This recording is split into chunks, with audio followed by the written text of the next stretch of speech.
The following program deals with a controversial subject. The theories expressed are not the only possible interpretation.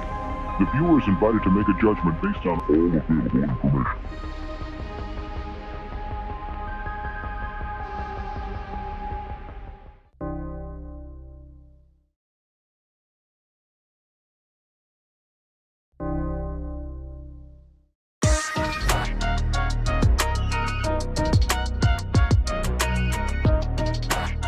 All right, ladies and gentlemen, let's do this. We are going live right now.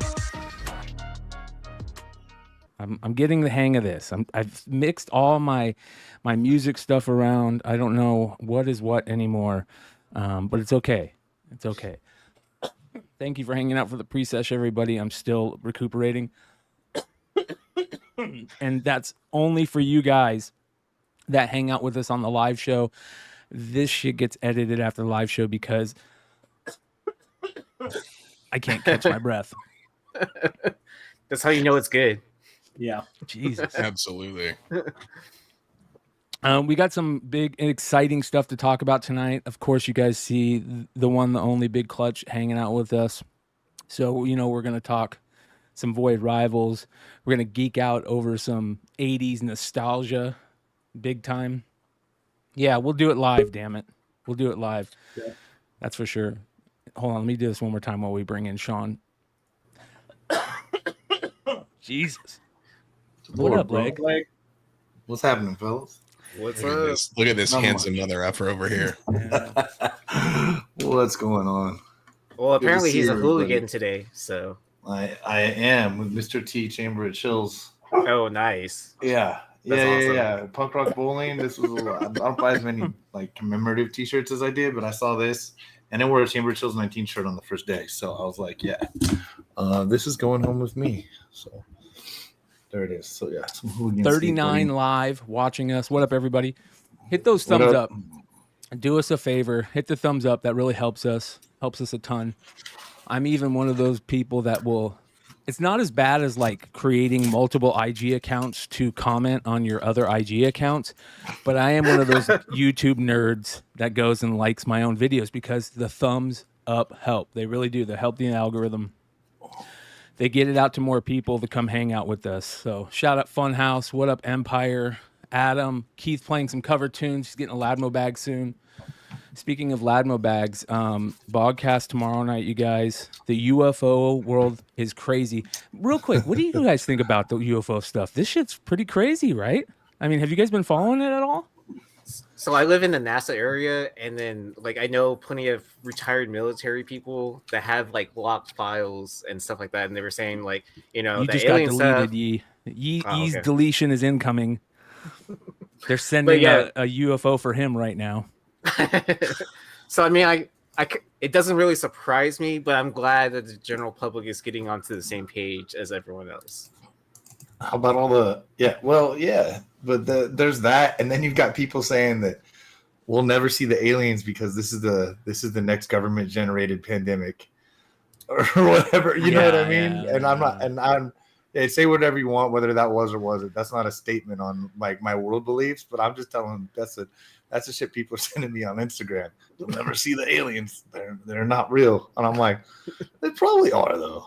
Like, there's just something else out there, dude. I don't know. We man. don't have to wait to see them, man. They're already running the fucking government and shit, right? Like, There we go. Dude. Like, we're here. Exactly. Exactly. The slow intro to like, hey, guess what? We've been here for the past 107 years. Like, we really run this shit. I mean, you look at these guys, like, they all stand like ducks. It's weird. Well, I mean, have you seen Zuckerberg drink a glass of water? Just saying. That's a great point. That's a great point, dude. Well, here's the interesting thing. Your Raiders need to have like a special like alien jersey or an alien symbol because the aliens are running loose in Las Vegas right now, bro. Do you see that? I think they are. I think they are. And hey, for to close out a game, what was it, like 9-3, 8-3? Yeah, there's got to be some aliens for that NHL magic they just had happen. That was kind of funny. Yeah, that made I can't watch. I'm also one of those dorks that if like my team is supposed to be really good in a playoffs and it loses early, I'm also one of those sports nerds that can't watch the playoffs because of it. I'm the same. I'm the same. But Yeah. So I like guess is that I'm a one of your faux superstition? VGK fan. I'm pro. As soon as the Raiders were leaving, and I was moving to LA anyway, and I was like, you know what? I was like, I'll have a hockey and football team in the same thing. So yeah, I'm pro Golden Knights. I'm not pretending I'm the biggest hockey fan on this planet, and I would just root for the Kings and Ducks, fair weather style, for whoever had the best party at the bar when they were respectively good. And yeah, and almost went to Vegas yesterday. I thought it was going to be $1,500 for a ticket. My friend got in for $580, which was face value, which doesn't seem bad for a closeout game at home. That's in really literally any sport, but especially sport was only 20,000 seats or whatever they have at T-Mobile 18 or whatever. Yeah. Anyway, yeah. Also, it's kind of weird watching two small market teams fight in the NBA finals, and then probably the goofiest but like coolest OG. His brothers are like mafioso in Poland or some crazy shit. Nikola Jokic like win a NBA trophy in Denver, which is crazy. They've never won one, so it was nice to see. Yeah. Never been to a finals, and yeah, it's My like straight Jokic out of the cards machine with the machine. Skyrocketing to the moon. Yeah, To I the hope moon, so. baby. Yeah, yeah. Anyway, Have you seen the meme when it's him when he's probably 12 with no shirt on and said never forget this guy just eliminated LeBron from the playoffs, yeah, right? And it's just him as a little fat kid, right? Right? Although I mean- except looking at him with the shirt off gives me no hope for myself in life. That dude's a triple double Really machine. Triple Oh, double. that guy, dude, it's amazing. Haven't seen him big man with game like that.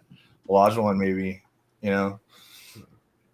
I bet you these ads are gonna drive me crazy tonight. But yeah, man. Let's start off our first little story today that we kind of gotta hit on because it is big news, and we're gonna see more and more of these as the years goes by. There's one thing that we can never get back, and that's time. It's probably the most important. What is that like? What do we call those things? What do we call like oil and gold? Like the things we really care about. Time is probably the most. Yeah, and it's kind of a bummer. We lost another great. John Romita Sr. passes away at 93 years old. One of the OGs. It feels like every couple of months we lose one of the greats, at least in comics. Danny O'Neill, Neil Adams, George Perez. I think Barry Windsor. It's Barry Windsor Smith that's in the hospital right now. The greats are getting older, and so are we, you guys. Absolutely. Yeah, he's one of the people. Literally, you could say there's a chance that none of us are actually just sitting here in 2023. That's the kind of impact Romita had, Yeah, yeah. And what sucks? What really sucks is I don't think people it doesn't suck. It's a good thing because we have a lot of new people in the comics hobby, so they really don't know who he is. So let's run it down. Okay. John Romita Sr. was born in 1930. He was 93 years old. Oof. Best known for his work on Amazing Spider-Man. Also the co-creator of characters including Mary Jane, The Punisher, and Wolverine. The father of JRJR, the famous, we love JRJR over here, especially when he's on. And the husband of Virginia Romita. She was Marvel's traffic manager for many years. His first comics work was in 1949 as a ghost artist for Timely Comics. Let's take a look. Let's see if we can find his first work. Oh, do you need to add that to the list too? I think I do. Yeah, I never even looked at that. But Timely in 1939, odds are we're not finding one. So let's take a quick look. If you guys want to check out the greats list, first worst work list, here it is. And if Romita is not on here, we need to add him, you guys. Let's see here. First work is not on here, so we need to add Senior's first work. Let's get it. Send me it. go add on to it, go comment on it. So did you just find it or no? No, it's not on there. I need Timely it. Comics. But it was for Timely Good in point. 1949. So there you go. He met Stan Lee at that time. In 1951, he began drawing horror, war, and romance comics for Atlas. Of course, previously Timely. He also drew his first superhero work, a 1950 revival of Captain America. There you go. First superhero work was on Captain America. Figure that one out.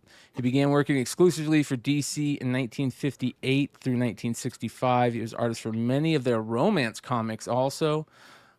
He further developed his ability to draw beautiful women to this time, which he later became well known for. Joan Marvel in 1965, of course, and he initially drew Daredevil over there also. Of course, the first John Romita Spider-Man is the Daredevil #7 that we talked about the other day in our market report. Good book. Go buy that one. That's probably on the rise right now, just like everything else. Within a year of becoming a Spider-Man artist, The Amazing Spider-Man rose from Marvel's second best-selling title to the company's top seller. He also brought that romance style to Spider-Man comics. That's why, of course, we see Mary Jane in there. He was inducted into the Will Eisner Hall of Fame in 2002. He received an Inkpot Award in 1979. He was inducted into the Inkwell Awards Joe Sino Hall of Fame in 2020. He's married. He was married to his childhood sweetheart, who also worked for Marvel. And they lived in Brooklyn's Bensonhurst neighborhood until 1954, and they moved to Queens. So yeah, man, very interesting. One of the greats in comics. You guys got any John Romita stories by any chance? You guys ever meet him at any cons or anything? I don't think he did much con-wise, really, right? Like even when Stan was alive, he wasn't doing con appearances. Like he was just doing like private signings like at his home. That yeah. But I never had a chance to meet him. Yeah. I've only ever met Junior.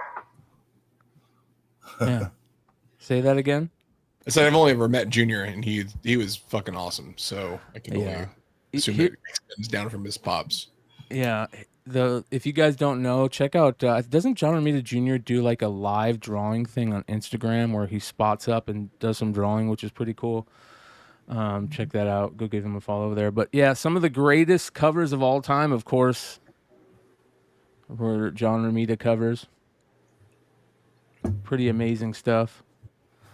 A lot of this stuff is going to be on the market here soon too, I imagine.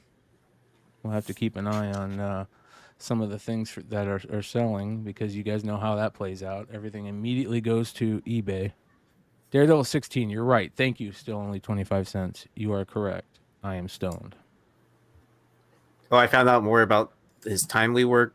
His first work was uncredited, a 10-page gangster story for Timely Comics, which was the forerunner of Marvel.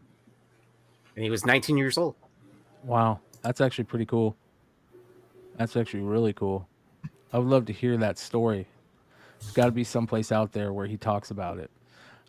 If you guys don't ever check out any of like the magazines, like I think Tomorrow's Publishing does some of those really cool artist magazines where they key in on certain creators and certain artists. There's probably some really good ones for Romita Sr.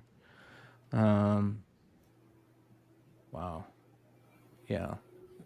Some interesting stuff there. Go check that out. Sad, man. Sad. We're losing the greats. Awesome Sauce Radio says, I met him at San Diego Comic-Con 97, 98, 99. He was amazing. There we go. Yeah, his original art must be absolutely mind-blowingly expensive. I've got some stuff on the market report that we're going to talk about tonight that I saw that was interesting. And you know what they also did? Didn't they do some really cool, what do they call that, where Marvel was putting out the older art, but they were putting them out as like 1 in 1,000s? Masterpiece or something like that they were calling them. Oh, The remasters? Yeah, the remasters. The Thank remastered you. editions, Yeah, those, there's some really good Romita Senior ones for those. I'm trying to find them. Let's go take a, I wonder if, does Cover Price do a buy artist or buy creator. Shout out to Cover Price. You guys go check out Cover Price. Great website. We're gonna find out how great they really are, and if I can search by artist. Probably not. No. Get on that, Matt. Get on that. But if you email them or text them, they actually do that shit within a day. Yeah, I know. I know he's the best, dude. All right. Yeah, that's a bummer, you guys. If you guys have any great John Romita Sr. stories, I'd love to see them or hear them. Let us know in the comments below. Nowhere Bound said it's hard to find Romita's first work because he ghost penciled work for a friend who inked it and sold it on his own. Wow. That's very interesting. That is interesting. Jonathan, what's up, brother? Now we got the Hive Voltron has connected. Yes, it is. That would be funny if we had that. Would be like an intro whenever this happens on this show. Like this Voltron connects. Comes the giant. Yeah, going down. What's up, brother? Just chilling. We're talking about the passing of John Romita Sr., man. Old school OG. That was yesterday, wasn't it? Yeah. Yesterday? Yeah, yesterday. Yes, sir. Yep. That I mean, just it's tough with legends and all this stuff. It's glad when people pay homage, you know, and it's been cool being a comic book fan, creator. I'm fan side of that, by the way, but just being able to go to cons and meet the people that you like over the years. Even now, you know, I know maybe it's not maybe every autograph isn't free like it was 10, 20, 30 years ago, but that doesn't matter. Like it's kind of cool to have this little accessible gestural little industry. You know what I mean? The people that we enjoy, you can get in touch with them. The artists that you like, you can get in touch with them. So yeah, I think a lot of us, and me just being able to go pretty active in cons for the last 10 years, but still, yeah, I don't remember at all having a senior anywhere like that. So, but you can't go anywhere without and mention any of the big Marvel stuff, especially without saying his name. So. One of the things that I love doing, one of the reasons I love doing the market report is because it lets me find like these things that I would never see or I would have never known about, that type of thing. So if I can get my damn internet to work, I want to go do a quick run on some recently sold Romita items to see if there's anything really cool out there that we haven't seen or might be interesting. A lot of people are talking about the 1 in 100 Amazing Spider-Man #1 that he did, which I didn't even think of that. Jeez, man, should hit Drew. I know he's got a few of the remastered stuff. You know. Oh, Jesus. He did a lot of the Spidey covers. Oh, for sure. There aren't too many, except for collectors. There's not too many that might have like a couple copies of more than one of those lying around. Yeah. All right, let's take a look here. See if we got anything interesting. Man, this is very interesting right here. The Amazing Spider-Man 1 Authentics cover, drawn and signed Romita Sr. and with a Stanley autograph. Jesus, it's coming back, way back. That's actually pretty cool. That's actually really. Do you think there should be a grace period before actually selling items like this? No, you know why, man? Why Because people are buying them for the most part because and this is my opinion. Shout out to BB66 with the $4.99 super chat that says Todd McFarlane put out a very nice video about him. Yeah, we'll check that out here in a second. Let us know where you posted that. The reason why people, I think, for the most part, are buying this stuff is because they're hearing about him passing. And a lot of them are going, oh, man, I remember this. And then they're like, I want that, right? So I think for the most part, it's a lot of people like paying homage to him because they want something that they forgot about, you know, or they're like, oh man, you know, they think about him and I think that for the most part, that's what the stuff that sells, right? You know, if it's really outlandish, like if you're selling, like remember when like Stan Lee passed and there was all the talk about how they had his blood and they were signing stuff in his blood and all this weird stuff. If you're Oh, doing weird yeah. shit like that, man, yeah. Oh yeah, the DNA signatures or whatever. Yeah, the DNA signatures, yeah. Yeah, that was weird. That was too much. Like when I saw retailers doing that, I was like kind of like, I'm not buying from that retailer that's selling that. Yeah, I mean, okay, so Aaron, you've got a point, man. Like there's definitely a way to tastefully do things, but you know, people also go on there to pick people off the second. You know what I mean? Somebody, I guarantee you, within whoever first posted, I don't know if it was family, I don't know if it was Twitter, I don't know if it was the news, I got no idea, right? There's guys like, not even necessarily comic guys like us, but like flippers in general that are literally going to jump on and buy 5 or 10 items, you know? And and it's just whether or not people honor it, you know? And it's not as, there are a lot of Romita autographs out of there. It's usually the more tragic stuff, like, you know, Stan Lee being the biggest name, biggest icon, whatever you do or don't think of him, there's not really arguing that. And to have but there's so much stuff out there, so you didn't see quite as big a bump unless it was like a really rare item. So I don't know, there's a way to tastefully do it, and there's a way to like untastefully do it. You know what I mean? I don't know, putting a Kobe card up same day for $20,000. I mean, I guess make your money, but at the same time, you know, the unexpected and the tragic rather than the guys in their 80s and 90s, I don't know, makes it a little bit different. This is the kind of stuff that I love seeing, right? Like, I would have never known this was out there. A John Romita Sr. signed autographed card. The Dude, Silver there's no Age. From and Skybox. look at the title. No, who searches that? Yeah. That's cool though. Right? You know? Oh, that's super cool, dude. I'd have been on that before cool. today. This is cool too. This is the type of stuff I love to find out too, like old promo giveaways. This is from Foley's Department Store in 1982. John Romita. That's crazy, dude. So that's, I don't know, part of me loves that. And here's a perfect example. This is one of my all-time favorite covers, and I always forget that it's Romita Sr. because I remember the first time I saw it, I saw the homage by, it was either Zek or Art Adams. It was one of the two. They did an homage to this in like Marvel Age or something like that.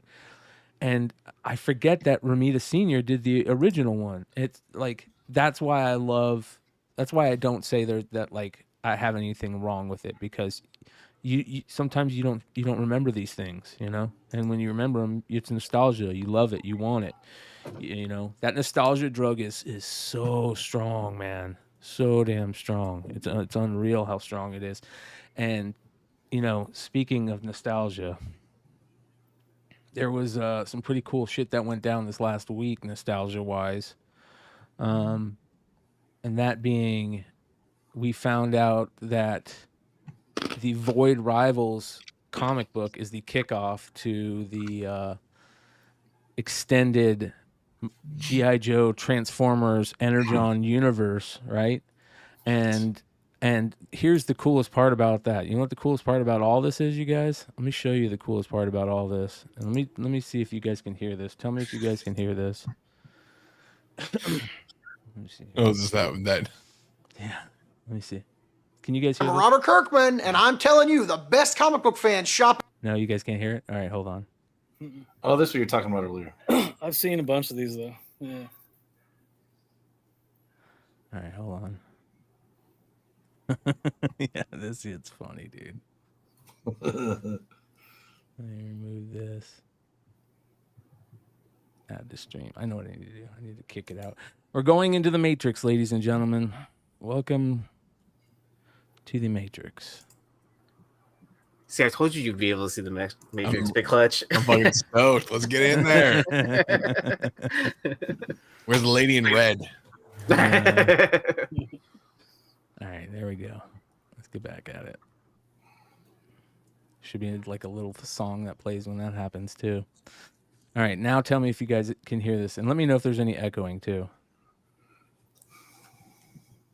One available now. Void Rivals launches the Energon universe. All right, let's restart this just because everybody wants to hear how cool this is. Book fans, I'm Robert Kirkman, and I'm telling you, the best comic book fans shop at Wanted Comics in Gardenia, California. If you love great comics, you're going to want Void Rivals issue 1 available now. Void Rivals launches the Energon universe featuring Transformers, G.I. Joe, and all new characters interacting in a new shared universe. You're going to love the surprises we've got planned for all your favorites in these new series from Skybound and Hasbro. Thank you for checking out Void Rivals, and make sure you come back here to get your new comics every week. That's badass, dude. That's pretty awesome. He's not telling us where the warehouse is, though. Yeah, I know. I feel like, dude, Robert Kirkman's got that voice that like you can't tell if he's being honest with you or if he's just fucking with you. Like he's got that voice, doesn't he? Like he's always like one of those guys that's always joking with you. I don't know. He's what like it Sebastian from Absolutely. Stranger Comics. is. Yeah. Same thing. Yeah. Like, are you my buddy, or are you trying to talk me into this shit? Just don't look into his eyes. Yeah. That's what, Big that's a like secret. Raiders, give me a hug. You see our new variant? Shout out, I do love Seb though. I'm not talking shit. Shout out He to knows Cover he's the Price. best salesman in the game. He knows Best that. salesman in the game for sure. Easy, dude. Easy. Cover Price says Kirkman said every shop is the best comic shop. I don't know what to believe anymore. Yeah, I know, man. I know. I think he ended up doing a couple hundred of those tags. Like hundreds of those tags, which is Hundreds. fucking amazing. First, what was it? Store variants, or the people just order every store? I think this one was. I think you had to order 100 copies, and he would do this for you for your Okay. shop. Hey man. So You an know F what? ton of them. And then if you ordered 1,000 copies, he would do a 1 hour Zoom with your store or whatever. And so Drew, who doesn't have an actual store to do like a live stream with customers, like just hopped on a call with him for an hour today. So that was today. That's awesome. Yeah, Drew, and of course, he Drew said it was- said he got the timing wrong. He thought it was like 2 p.m. and it was actually noon. So Morgan over at Skybound was like texting me like, "Hey, can you give me Drew's number because he's not on the Zoom call?" And so Drew like got on like 10 minutes late. That's hilarious. Best. That's Drew. That's Drew. Drew's It is hilarious. 100% Drew. Yeah, Well, dude, that's awesome. Because I didn't know because I didn't talk to him today, but I was in his stream before your stream, Sean, and whatnot, and he was saying that, and I was like, wait, he just got off a Zoom with Robert Kirkman. I was like, oh, okay, all right. I don't know what's going on here. Is it something he recorded or he just talked to him? No, he just had a conversation with him for an hour. Like he did it with Joel Elad today as well. Like some of the other shops, like it's so weird, right?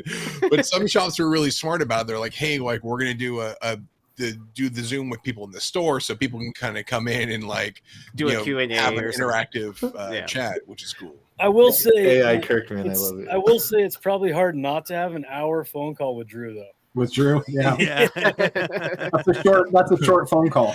Absolutely. It depends Robert got on lucky on that one. depends on traffic.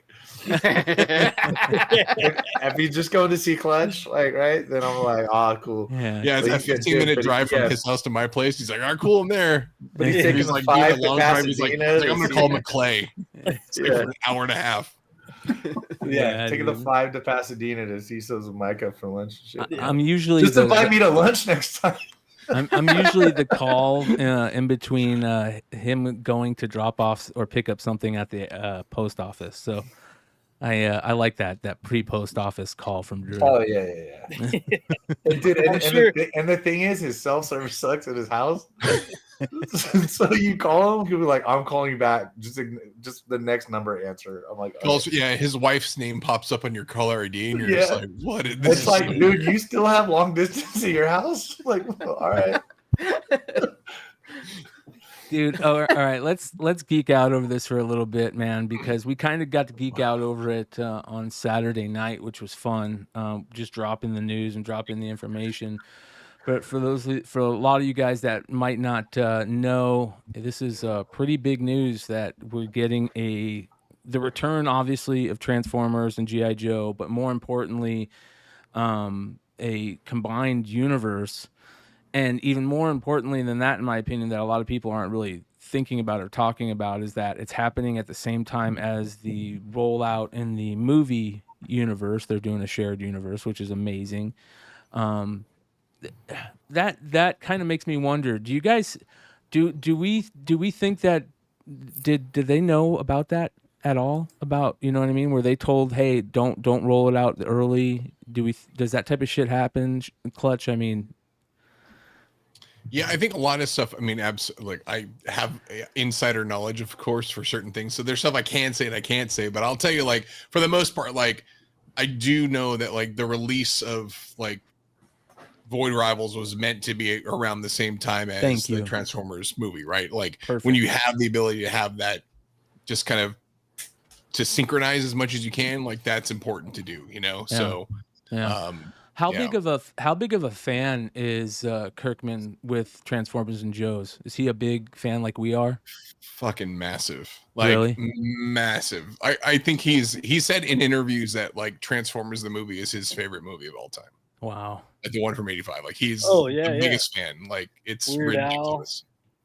That's awesome. Transformer. So he wasn't sad when Optimus died, or?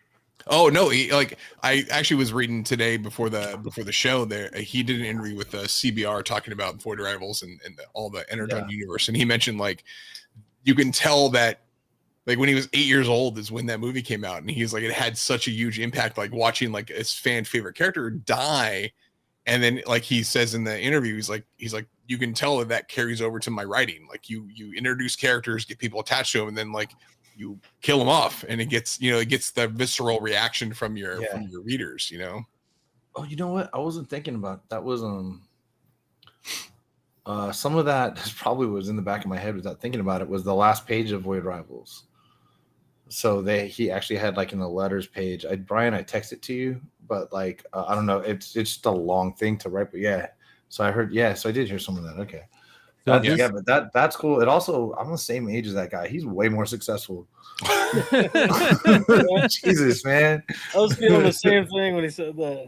I'm sitting there 2 years. I'm 2 years older than the mother effer, and like he's my boss. And he's like yelling at me for stupid shit. I'm like, I would have whooped your ass in school, kid. Like, what are you talking about? Fucking sophomore, shut up. Do a swirly and shit, you know. Like, you know what? I want more than anything in this universe in like the live movies. I want Serpentor, Nemesis, Enforcer, Colobulus. Remember those guys? Dude, yeah, the stuff from the G.I. Joe movie, like that's so wicked, with you the know, pods like, and shit. Oh yeah. So here's the thing: we're finding out that the writers, Kirkman won't be writing, huh? I was really stoked that he might actually write one of these, but it doesn't look like he's going to be writing. Looks like Transformers #1, Daniel Warren Johnson, and there's the cover for that. Is he going to be writing Transformers? Maybe. No, so Dan is writing both, and drawing Transformers. Okay, and then Josh Williamson's doing the Joe stuff to start, I believe, and then Robert's just doing Void Rivals, and I think basically his whole thing is like if you look at it like in a TV show, he's the showrunner of the universe. Like he's come up with the idea, the plan, everything, and like these guys are coming in to do stuff, and you know you'll see his fingers will be all up in it. Yeah, good. That's what we want. We need that's what we need for G.I. Joe fans, especially. We need some really good written work for GI Joes. I'm not as big a Transformers fan as I am a GI Joe fan. I mean, don't get me wrong, I geek out over the Transformers stuff big time. There's some amazing Transformers moments in my life. I talked about on Wednesday night with Nate talking about Jetfire. The first time I saw that figure was like, you know, a game-changing moment in my life. And I think most people especially guys that grew up in this time period, that's all we thought about at one point in our life was Transformers. So it's going to be very interesting to see how it all plays out. And the comics, the G.I. Joe part is the biggest part for me because I want to get excited about reading a G.I. Joe comic again. I haven't done that since the Devil's Due stuff. I wasn't a real big fan of the IDW stuff. So it'll be interesting to see how that plays Williamson's great. Yeah. He's Josh is awesome. Huge fan of the I mean, he's our age too. You know, he's one of those guys that like, you know, these dudes all grew up on it. So it's super cool to see him get to touch it. Yeah, man. That's dope. That's super cool. So December 20th, we're going to get Duke. In January, we're going to get Cobra Commander. And then October, we're going to get Transformers. So Transformers is going to come first. And I don't know if you guys out there that is watching live right now, we got 85 live right now. Hit that thumbs up, you guys. Appreciate you. We're wondering if you guys had a chance to pick up or buy any issues recently because they're available online right now, and you guys can go score some pretty sweet covers right now. I think that the one that we definitely have been talking about the most is probably the rarest of them. We'll have to find out for sure, but just kind of figuring it out, basic math like we usually do with the print run on stuff.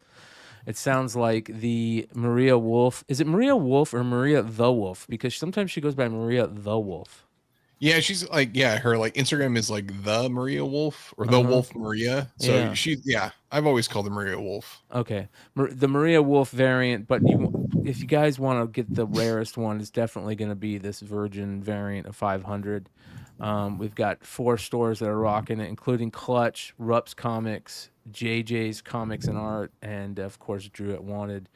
And is this available for pickup today?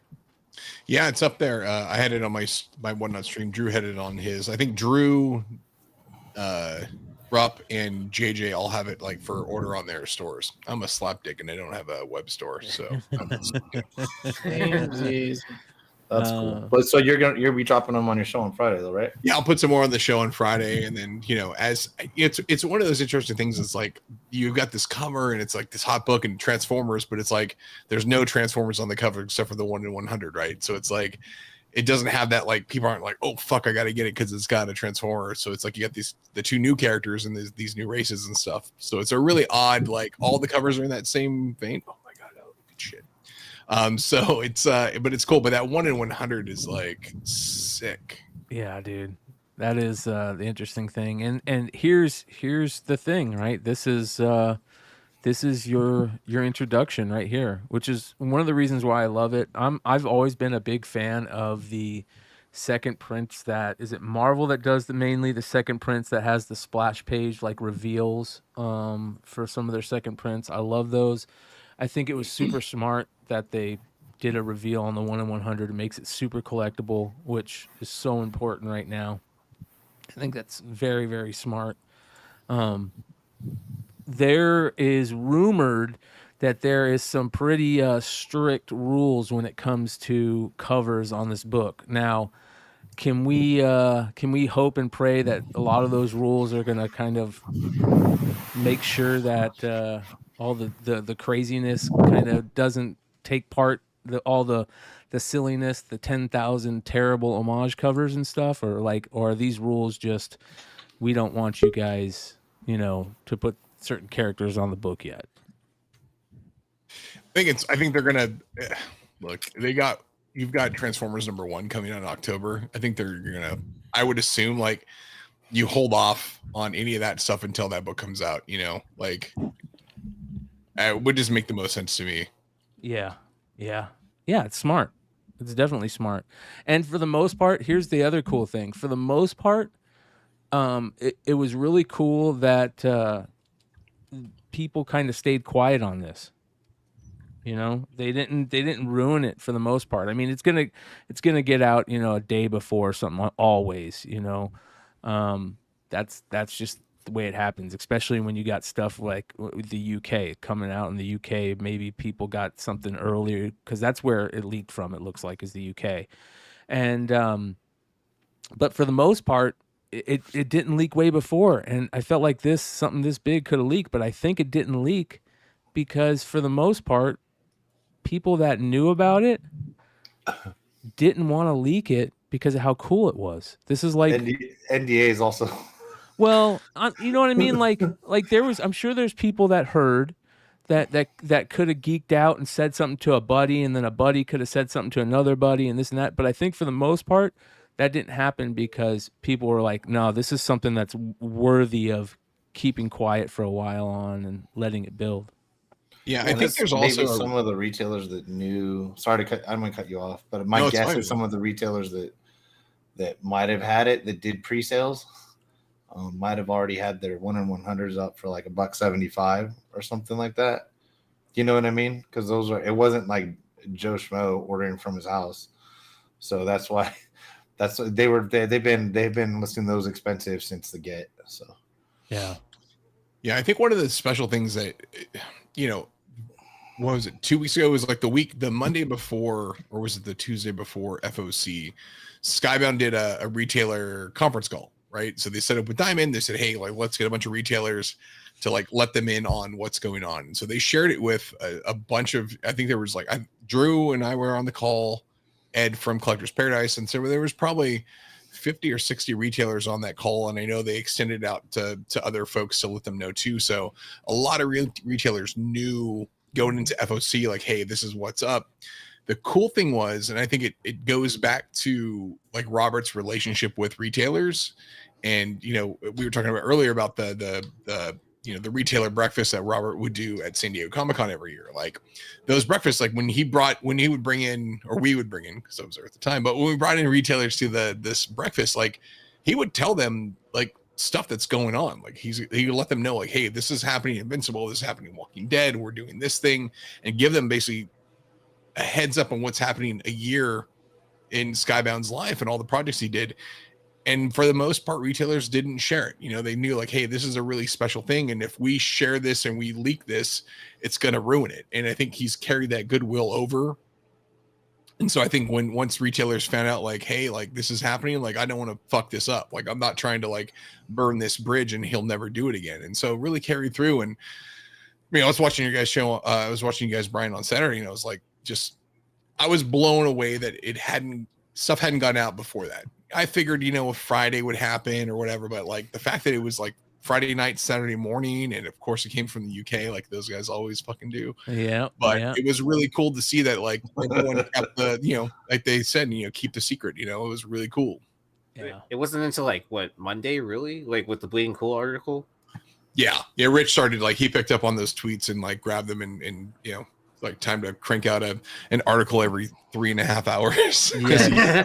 He's like, I gotta dissect this new sentence in this article. And like, okay, cool. And like, I'll make a whole article about that. So yeah, kind of crazy.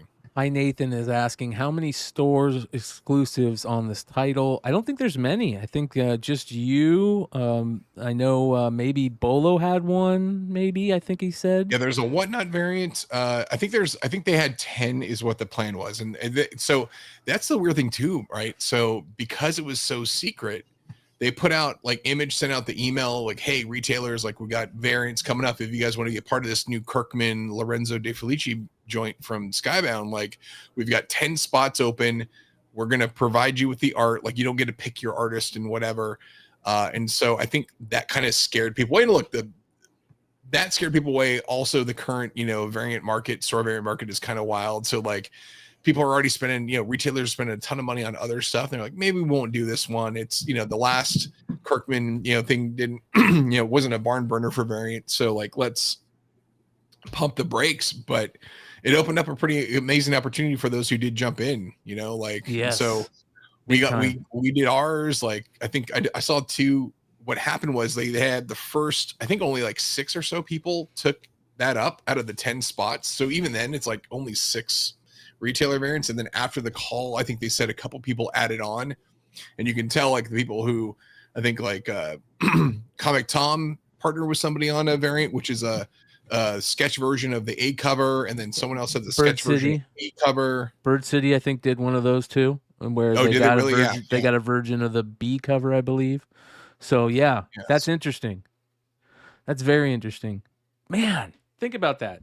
That like this is gonna probably go. This could go to be one of the biggest dunks in comics this year, and they only had 10 spots for the variants, and they couldn't sell all 10. And in order to basically sell all 10, they had to like throw it out there at the end. Hey, you just have to take a virgin or a sketch cover of this. Yeah. For what is gonna be that makes it even crazier that the secret kind of held. Yeah, it's pretty cool. And then they actually, like, for us, like, they said, hey, like, you guys are so early on this process, like, do you have an artist you want to work with? And, you know, JJ and I have worked with Maria before. Like, I worked with her at Skybound for the Battle Beast cover for Skybound X25, and John's worked with her and stuff, and at shows and stuff. And we're like, let's get her to do, because knowing it's like not going to be a Transformer thing, so you're not going to go try to get like a guy who like, I just do robots and make shit look like that. Like, we wanted somebody who's like going to be really kind of just weird and trippy and visceral. And, you know, Maria, I think she did given the characters and what they look like and stuff, like the background on there, I'm like, this is like a fucking 70s like rock poster, you know? Like, it's super tough to do that also with not having much to work with other than like these 2 characters, right? I imagine they're just like, yeah, we're not going to give anything away on any of these covers, so you just got to have these 2 characters and that's it. And she did a really good job. I love the background. The background is my favorite part, and you guys will know, if you guys longtime listeners of the show will know, I geek out over there's like that old school 50s era space backgrounds where they have the planets that are like bright colors and stuff. And she totally hit that. Great design on that background. I mean, like Jonathan, like you guys do like a shit ton of variants, and like, you know, like how that process is trying to like navigate like art direct your covers and all that stuff. Like, it's a hard fucking process, man, and try to do something that's different and unique, and like, you know, it's gonna have collectors like clamoring for it. Yeah absolutely. And so with this one, it says it right on there. I was gonna say you're 1,500 on these, right? Yeah, 1,000 on the trade dress, and then like I was able to call in a favor and get a version of 500. There you fucking go. Did not realize it was going to be like the lowest print run copy either. So kind of. Dude, you had them. I thought you had them for 50 today, right? The set for 50, yeah. You both that's a good deal. Yeah, I think like, you know, like we'll see how things go, and you know, we figured like, you know, that'll be the intro price, and if things pop off, that's great. If not, then it's still a really solid price. Jonathan said it's too windy out, Wham. He doesn't want to ruin all of our ears, so James can talk for him. Yeah, he just messaged me that too. He's like, bro, it's too windy here. I can't do nothing about it. James, you guys ever work with Maria? I'm worried this tree's gonna blow down on me here. You sound clean. You didn't sound bad. Just sounds like you're taking a piss. There's some stuff in the future with the you know, our collaborative effort with our friends over at Bird City. So we've got some plans with Maria coming up in the future. Yeah, she's amazing. One of my favorite things she's ever done. I'll get to meet her this weekend at Heroes. I'm pretty excited. So. Oh, that's awesome. Yeah, we're gonna have a booth at Heroes, Denver. No, we didn't booth at Heroes. Skeleton Key's there though, so I might see if I can pull some strings and drop a box at their table and hang out. But nice. But there's such a good guest list. I'm just going to get a bunch of stuff signed for customers and stuff. We threw up some pre-sale on some SIG series stuff on the website, so try and get some things done. This right here is amazing. Mm-hmm. Look how good that is. Yeah, dude. I remember running into Clutch last year at San Diego after You were walking up after Maria dropped those. Yeah, dude. Those invincibles. Yeah, they were supposed to be a zero, and I didn't know she had them. And then it was like, you guys had them. Like, where the fuck did you get those? Look at that, man. Oh, she just and Monsters of Metal is a great series. I love it. I love the covers that they've been doing. She did. I love the blend, just the throwback. God, yeah, I forgot about that one. This is my favorite one she's ever done. Yeah, that's amazing, dude. No, that's her. Yeah. Well, I wonder if it goes far back enough to show what her first work is. I don't know. It goes back to black and white for sure. My favorite she did was that Invincible cover she did. Not this one, but the earlier one. This is the Skybound X one you were talking about, Clutch. It's a fun one, yeah. Just the fucking gore on there is so sick. Yeah. Yeah, a lot of this black and white stuff is great. There's a lot of black and red back in her history and stuff too. Very cool. I think we were talking about adding her first work to the list last night, right? E, did anybody add on there? Yeah. Is it that one that you just passed, the one with magic on it? It was on the far left. She did a pretty cool one for Vault Comics. Yeah, that one right there. Limited Is that her first? This is her first ever Marvel cover. Oh, it's her first Marvel. Okay. Yeah, so I have no idea what her first work actually is. Yeah, I can ask her. I'll ask her this weekend. I'll put that on my list of things. I'll ask her this weekend. Mac Miller was pretty tight right there too. Yeah, Mac Miller she was awesome. This is the one that I remember the first time ever, Bloodstone. Her ever really popping off was this Bloodstone cover. So good. Yeah, because that was 1 in 25 also, right? I believe so. No, it was a B cover. No, it was just a B cover. Yeah, maybe even just A. I'm tripping, but Jesus, man, I can't. I go to like stop and close the page, and I keep seeing amazing stuff. This is unreal, dude. Like I forget a lot of these This is God Killer issue 2. Yeah, very cool. There's not a lot of people doing stuff that looks like that. Kind of, it reminds me of a different medium, kind of a little bit of Scarecrow Oven. It's got like a tattoo flash appeal kind of to it, almost. Yeah, for sure. With like a psychedelic influence, right? Yeah. Yeah, I'm all the way back to her first post, which is at the International School of Comics, Chicago, and it was October 2015. So, and like I said, I have no idea what she looks like. I don't know how old she is. If she was actually at that school, that's actually cool. So actually, she actually was at that school in 2015 because it's showing like an art exhibit stuff she was doing, which is really cool. And I don't know how she colors it. I don't think this is. Am I tripping? That's not digital, is it? She looks like So she might be uploaded to digital the color now, but okay. It looks like there's a ton of stuff if you keep going back that looks almost the same. That's it looks like it's literally in. I'm not gonna see it on my phone, but in notebooks, like you can tell. You know what I mean? Wow. You see the spirals on this stuff, dude. Dude, look at this. Like, I mean, you can. Jesus. Yeah, I'm back there somewhere. Oh wow, that's crazy good. That right there is amazing. Yeah, if she ever gives up comics, I'll give her a job at my tattoo shop. Bring her in as a present. Amazing. Yeah, this is. She does that, I'll pay her right now. She could just do the flash art onto the walls, right? Or like the sheets where you pick the tattoo off the wall. Yeah. Yeah, that'd be cool to like get some original art from her. Man, wow, she's unreal. There you guys go. Go check it out. Probably the rarest of them all is the Virgin variant. 500 copies. There should be around 1,000 copies of the 1 in 100s. So yeah, we all know how that works out. Yeah, everybody's going to be going. There's actually 500 other than maybe artist comps, right? Of the second one, of your guys. Or which one? Yeah. Oh yeah. I mean, there's artist comps and creator comps and image comps and comps and press. The ones that usually go in a pile. We don't talk about that here with James in the room though. Oh yeah, I'm sorry. We'll It's keep a it sore subject right now. Oh yeah, that didn't work out. Yeah. Don't look If off it's the screen same on one, or if YouTube, you by the got way. burnt again, I don't know. So Yeah. No, not again. That we know. I mean, that we know of. But. Yeah, that was a brutal one for sure. Is this about the 8 billion problems?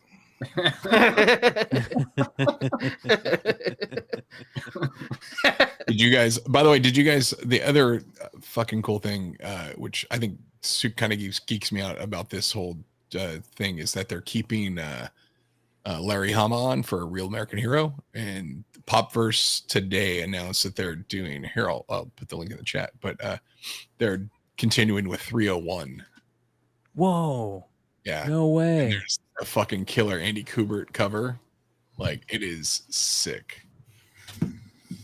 I get to meet Larry Hama this weekend for the first time too. I'm excited for that. Oh, wow. Dude, that's Oh, awesome. nice. Legend. I saw he was on the guest list. I'm like, oh shit. All right.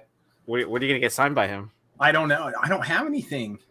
Like, I sold a bunch of, like, anything he ever would have been attached to. It's I don't have anymore, so I'm gonna have to dig while I'm there. But dude, I looked at the list for Hero. There's got to be 40 or 50 like comic shop retailers there. So I know I'm gonna find stuff. I'm just gonna be digging most of the day Friday. Well, It's such a great show, man. It's such an awesome show. I can't believe we got talked out of getting a booth there. We were gonna get one, and we basically got talked out of it because one of our another retailer was like, the guest list is never strong enough. It's probably not worth your guys' time. I live an hour away. Oh, like me boothing you there. got hornswoggle on that one, dude. You know, and I'm just like, I started looking at the guest list, and I'm like, this is insane. Like, well, they were just trying to weed out competition. That's what they were really doing. I'm gonna go meet the guy who runs it and make sure that we got a spot for next year, because we're not missing it again. There's no way. I sold at Heroes, and other than a giant dollar bin that we, I don't know, fucking 15 long boxes that we got off somebody to supplement the really nice books. Other than if it wasn't for a few like big boy sales, well, it just didn't go that well. I guess it depends on what you have and what you're doing. You know, I don't know. Well, it's such an artist heavy show. So if you definitely tailor what you bring out to people who are there doing signings, like that's a pretty small thing, because the art side, it was usually just like it's just overloaded, and then of course that leads into the art auction, which is probably one of the funnest things I've ever participated in. Yeah, talk about that real quick. That the Heroes Con art auction. They do a really cool thing. Is like, as I guess it's cool in a certain way, but basically artists who go to the show to set up, they basically get flown out and all that stuff for free, and they do a piece of artwork that they end up putting into the art auction that happens on like Friday or Saturday. I think it's Saturday night, and so you have just amazing pieces that get put up there, and you know, it's everyone gets drink tickets, and you're all you're getting boozed up, and then you're just like bidding things up and up and up and up and up, and it can be a very expensive night. I can attest. Yeah, that's always been the con for artists and creators. It's always been known for that, right? Yeah, as long as I can remember. All I know is there's a shitload of GI Joes and Transformers selling on the aftermarket right now. They're just flying on eBay right now. Well, let's take a quick look at that, and that will kind of start our market report, because I didn't go super heavy on the toy market report because I wanted to kind of do it live. I want to take a quick live look and on some GI Joe sales and see what we got going on. Ooh, that was a good Sagoo. Oh, thank you. Oh my God, you crack me up, Hood. By the way, welcome to the show, Hood. Hey, yeah. Yeah, And, what up? That was the longest I've ever seen you be quiet on a podcast. Legitimately could have fucking said Jinx with Aaron right there. I was like, Aaron's no, already you got it. Big Clutch on here. I'm like, yeah, fucking man. Like he's. I don't mean to take up all the air, man. Some I'm news sorry. here. Like I'm just trying to listen. What's going on? You're welcome to. We're used to talking over each other. All right, let's take a live look in on. We got the band back together, man. This is good stuff. Some GI Joe sales. Rock and roll. What we got here? That's a great cover. That cover's sick, man. Andy killed it. By the way, before we move on to this, I do want to read this. This is actually really cool what it says here, and it talks about how what Clutch was talking about, how they're going to be continuing the series, which is huge. That's a big fucking deal. The minute he said that, I was like, holy shit, that's a big deal, man. Yeah. Yeah, I mean, I think we all saw, like, when, the G.I. Joe fans are very, what's that? I want to say this. I mean, they're kind of like Star Wars fans, man. Yeah, they can be assholes. So like when certain things change, you're like, oh, fuck this, like, let's burn this fucker down. And, and I think that, when this is one of the first things that they had talked about for a long time, they're like, we have to find a way to keep that line going, because it's the tradition, man. I think it goes all the way back to issue 1, and like it's a big thing for these, like, legacy fans. So it's super cool. And I mean, Larry's fucking Larry, man. That dude, such a huge impact upon all of our lives growing up, right? Like, yeah, made me regret melting all my action figures in the microwave. So, oh lord, no, I'm just joking. I never did that. Oh, that's okay. My dad threw them away. Oh, a lot of people were worried that Larry Hama was wasn't gonna be a part of it. That he was. They were quote unquote, putting him out to pasture, letting him retire. Well, but there was all those rumors too that G.I. Joe was going to go to Marvel as well. Yeah, and then all those other articles saying that he's blacklisted from Marvel or something like that. Yeah, but, I mean, whatever. I honestly didn't dig too deep into that, but yeah. The Righteous Flipper says today is a good day for selling G.I. Joe figures. Holy crap. Yeah, we're going to get into that. We are going to get into that. So Larry Hama's coming back. They are going to continue that line at 301, which is very interesting because that issue 300 variant is so damn good.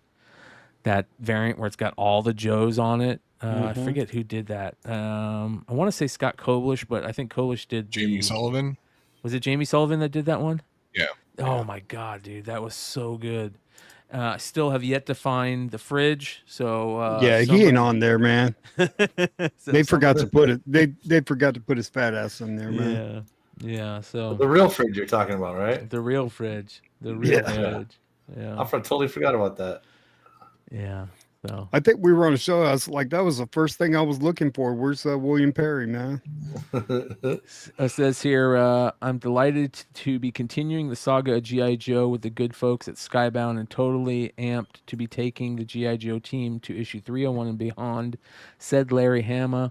Little did I know back in 82 that I would be associated with the Real American Hero for over 40 years. My thanks to the whole crew at Skybound for allowing me to continue to chronicle the exploits of characters who have become like family to me. That's so cool, dude. That's super cool. Shout out to Skybound. Like, that's very cool.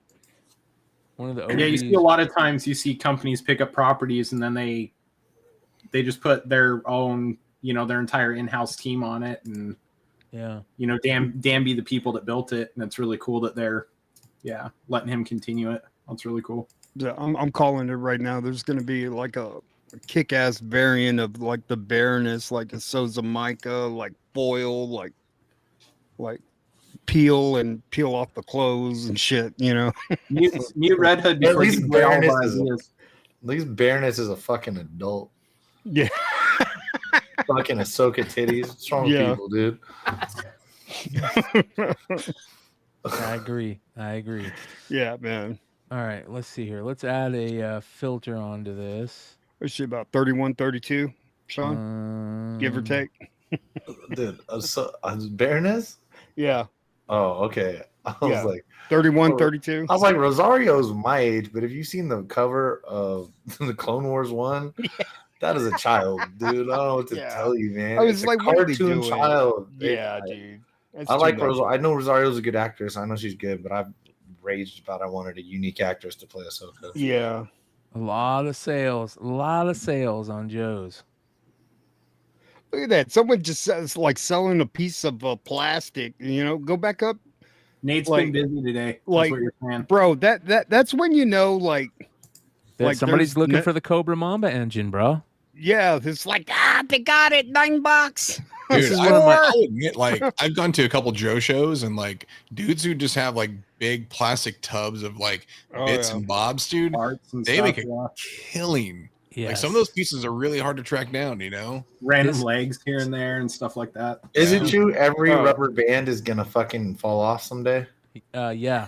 For Unless the they get most- like they'll- so hard that they actually don't break because they're just like completely brittle. But yeah, that's Yeah. the second thing about like getting an What? AFA like Joe figure because like it's at gonna some fall point it's apart in probably the gonna package. like break in the Yeah. package. It sucks. Yeah. Like fucking in high school. Yeah. And Nate's got a his very first ever Snake Eyes that he got his dad to Oh, buy him an yeah. extra one.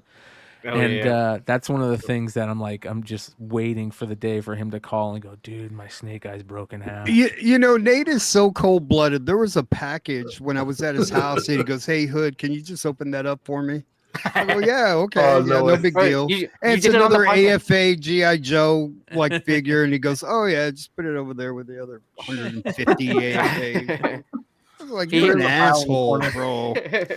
So Wait, when you walked into his collection, though, weren't you just blown away? Dude, I just like I wanted to just like take everything out and just play with it, dude. Uh-huh. Like, what the fuck, man? It was like a museum in there, dude. Well, because he invited me over to, like, the first time I ever met him, like, he invited me over so I could trade the Hank Aaron 1 of 1. And he's like, okay, just take a look around my house and see what you want to, like, trade for it.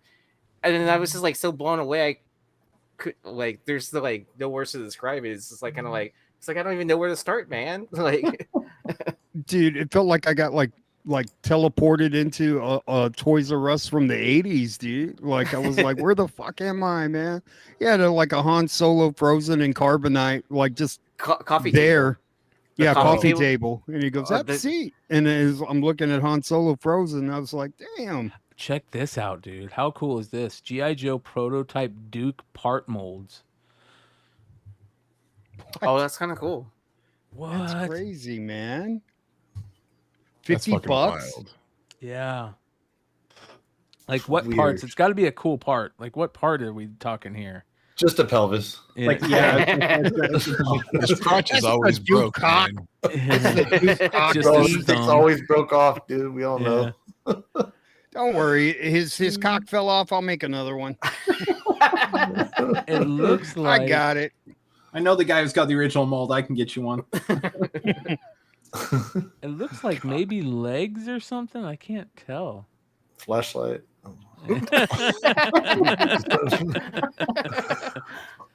So there you go, Duke mold. Anyways, Clutch was talking about the guys that just sell the the big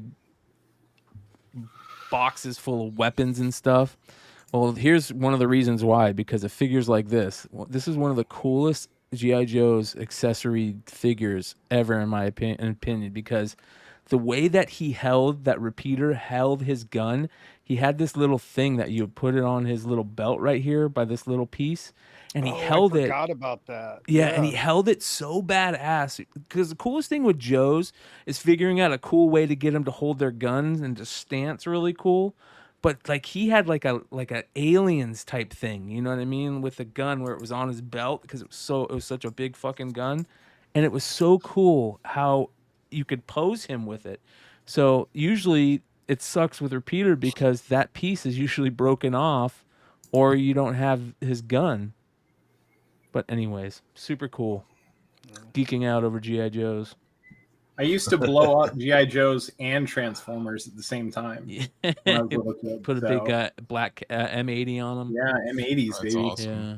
We used to I send just- them flying. Hey, dude, they're GI Joes, Transformers, and Mask all played together at my house. Yep. This is a cool figure. And the salvo came with all the different grenade launchers and the grenades on the sticks. What do they call those? Oh, and these little hockey pucks that went in his. There's like mines that he shot Little out. mines, yeah, those are Yeah. sweet. Oh, I can't believe I lost that on the feet. Here's Battle Force 2000. This is when G.I. Joe started getting crazy and he started putting like reflective silver and gold on them and stuff. And these figures sucked. I don't even know why they made those figures. There we go. OG Grand Slam. Low light, super one of the coolest figures in G.I. Joe just because of the cartoon, because he was such a scary chill. He was like one of the guys that was super like laid back cool, but because he killed 500 children on a sniper mission or something. Oh my god. Yeah. Interesting stuff, man. There's some more mass element devices. People making some oh my god, dude, I remember this. The action packs with the earth borer. That oh dude, that is so cool. $30 for that. Yeah, a lot of sales on G.I. Joe this week, you guys. There's going to be more sales on G.I. Joe as the weeks continue. Nostalgia is going Fucking crazy. comics, man. What do you think? Going on? Yeah, so you're right about more sales. There's the fridge. Yeah. So do you think maybe that this is this going to create new fans though? Yeah. Like, do you know what I mean? That's Because a great question. we're hitting hard with nostalgia. I would like to assume so, but Oh. then again, I don't understand lots of shit. I think anytime you get new issue ones, it leads to new fans, right? And we're gonna get new story arcs and stuff that kind of bleed people into G.I. Joe stuff and bleed people into Transformer stuff. So I would think so. Well, if they build some like connectivity to the older books and it Exactly. makes you go back and like if they do that, then yeah, I would say so. Okay. Once you do the Fortnite G.I. Joe crossover collab, it's over. You know? I mean, that's how you get new fans into it. That's a good. I didn't think of that. That's a good point. Yeah. But should be a high probability of that. This figure they've already had Snake Eyes in Fortnite, right? Yeah. Oh yeah, they did it. Yeah. I forgot about that. Yeah. The cool thing is like Robert's like CBR article today, he talked about how like this is, it's going to be a long process, right? Like they're introducing, they're not going into G.I. Joe #1 and it's not going into, Transformers are one of sure, but like they're going to build out this thing. And so I think he's done a really good, we see how he can pace things and he knows how to like draw things out. And so I think it's going to be a situation where like it's a long process to get to the stuff that you want to get to, and it's going to build that anticipation. And hopefully like that's a situation like we can get people to, we'll see new fans kind of come on because it's going to be a different story. They're not going to rehash like what they've done to a degree, like he's going to find new ways to do stuff. Is he going to use old characters or is he going to do all new characters? I mean, it's going to be characters. Come on, like thank God. You saw Optimus in the promo stuff. Like I guess what I mean is like is he gonna have new characters also be part of it, like that he creates? Oh, I mean, we already said it with Void Rivals, right? So he's like created like a brand new, universe, things in this Transformers the Energon universe or whatever. So I would assume we'll see more of that stuff and how that integrates into the, a universe that does have Transformers and stuff. And then is he gonna go?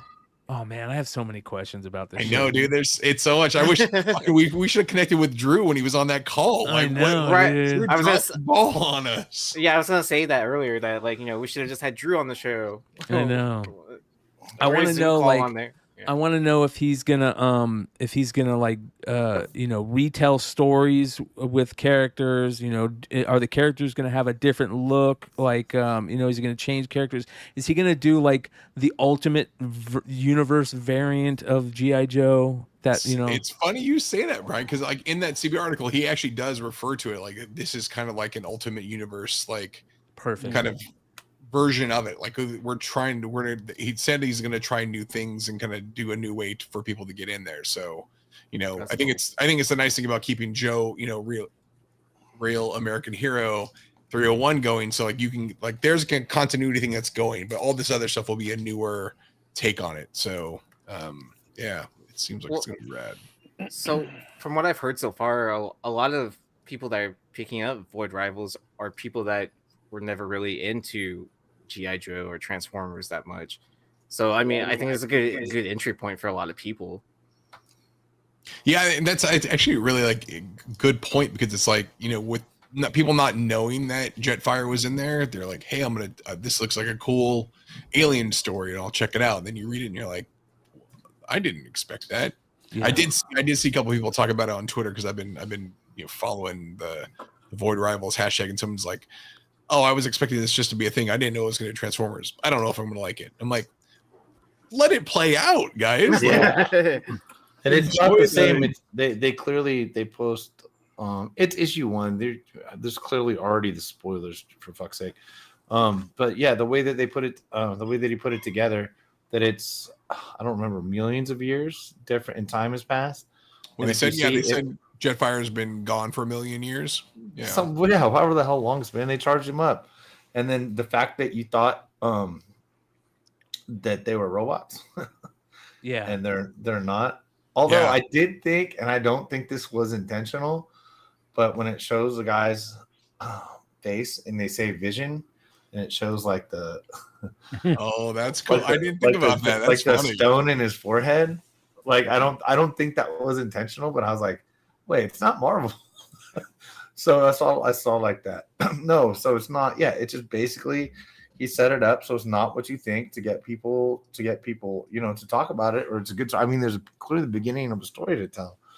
So yeah, and so nothing ends as what you would think, other than it's some sort of intergalactic war between other species, possibly human, and some that we now know are going to have to do with the G.I. Joe and the different universes and Transformers. One might say it's more than meets the eye. Hey, there we go. There we go. Red Hood would have clipped that, but he turned his camera off. Oh no. We'll still see it tomorrow because I mentioned him. Don't worry. My Take care of favorite the thing show. whenever That I was go, good. my favorite thing whenever I go look up G.I. Joe comics on eBay always pops up right to the front. The famous $500,000 G.I. Joe inflation edition that has the crying Jordan on his face. So I'm surprised no one's bought that yet. yeah, yeah. Amazing. Yeah. What the fuck?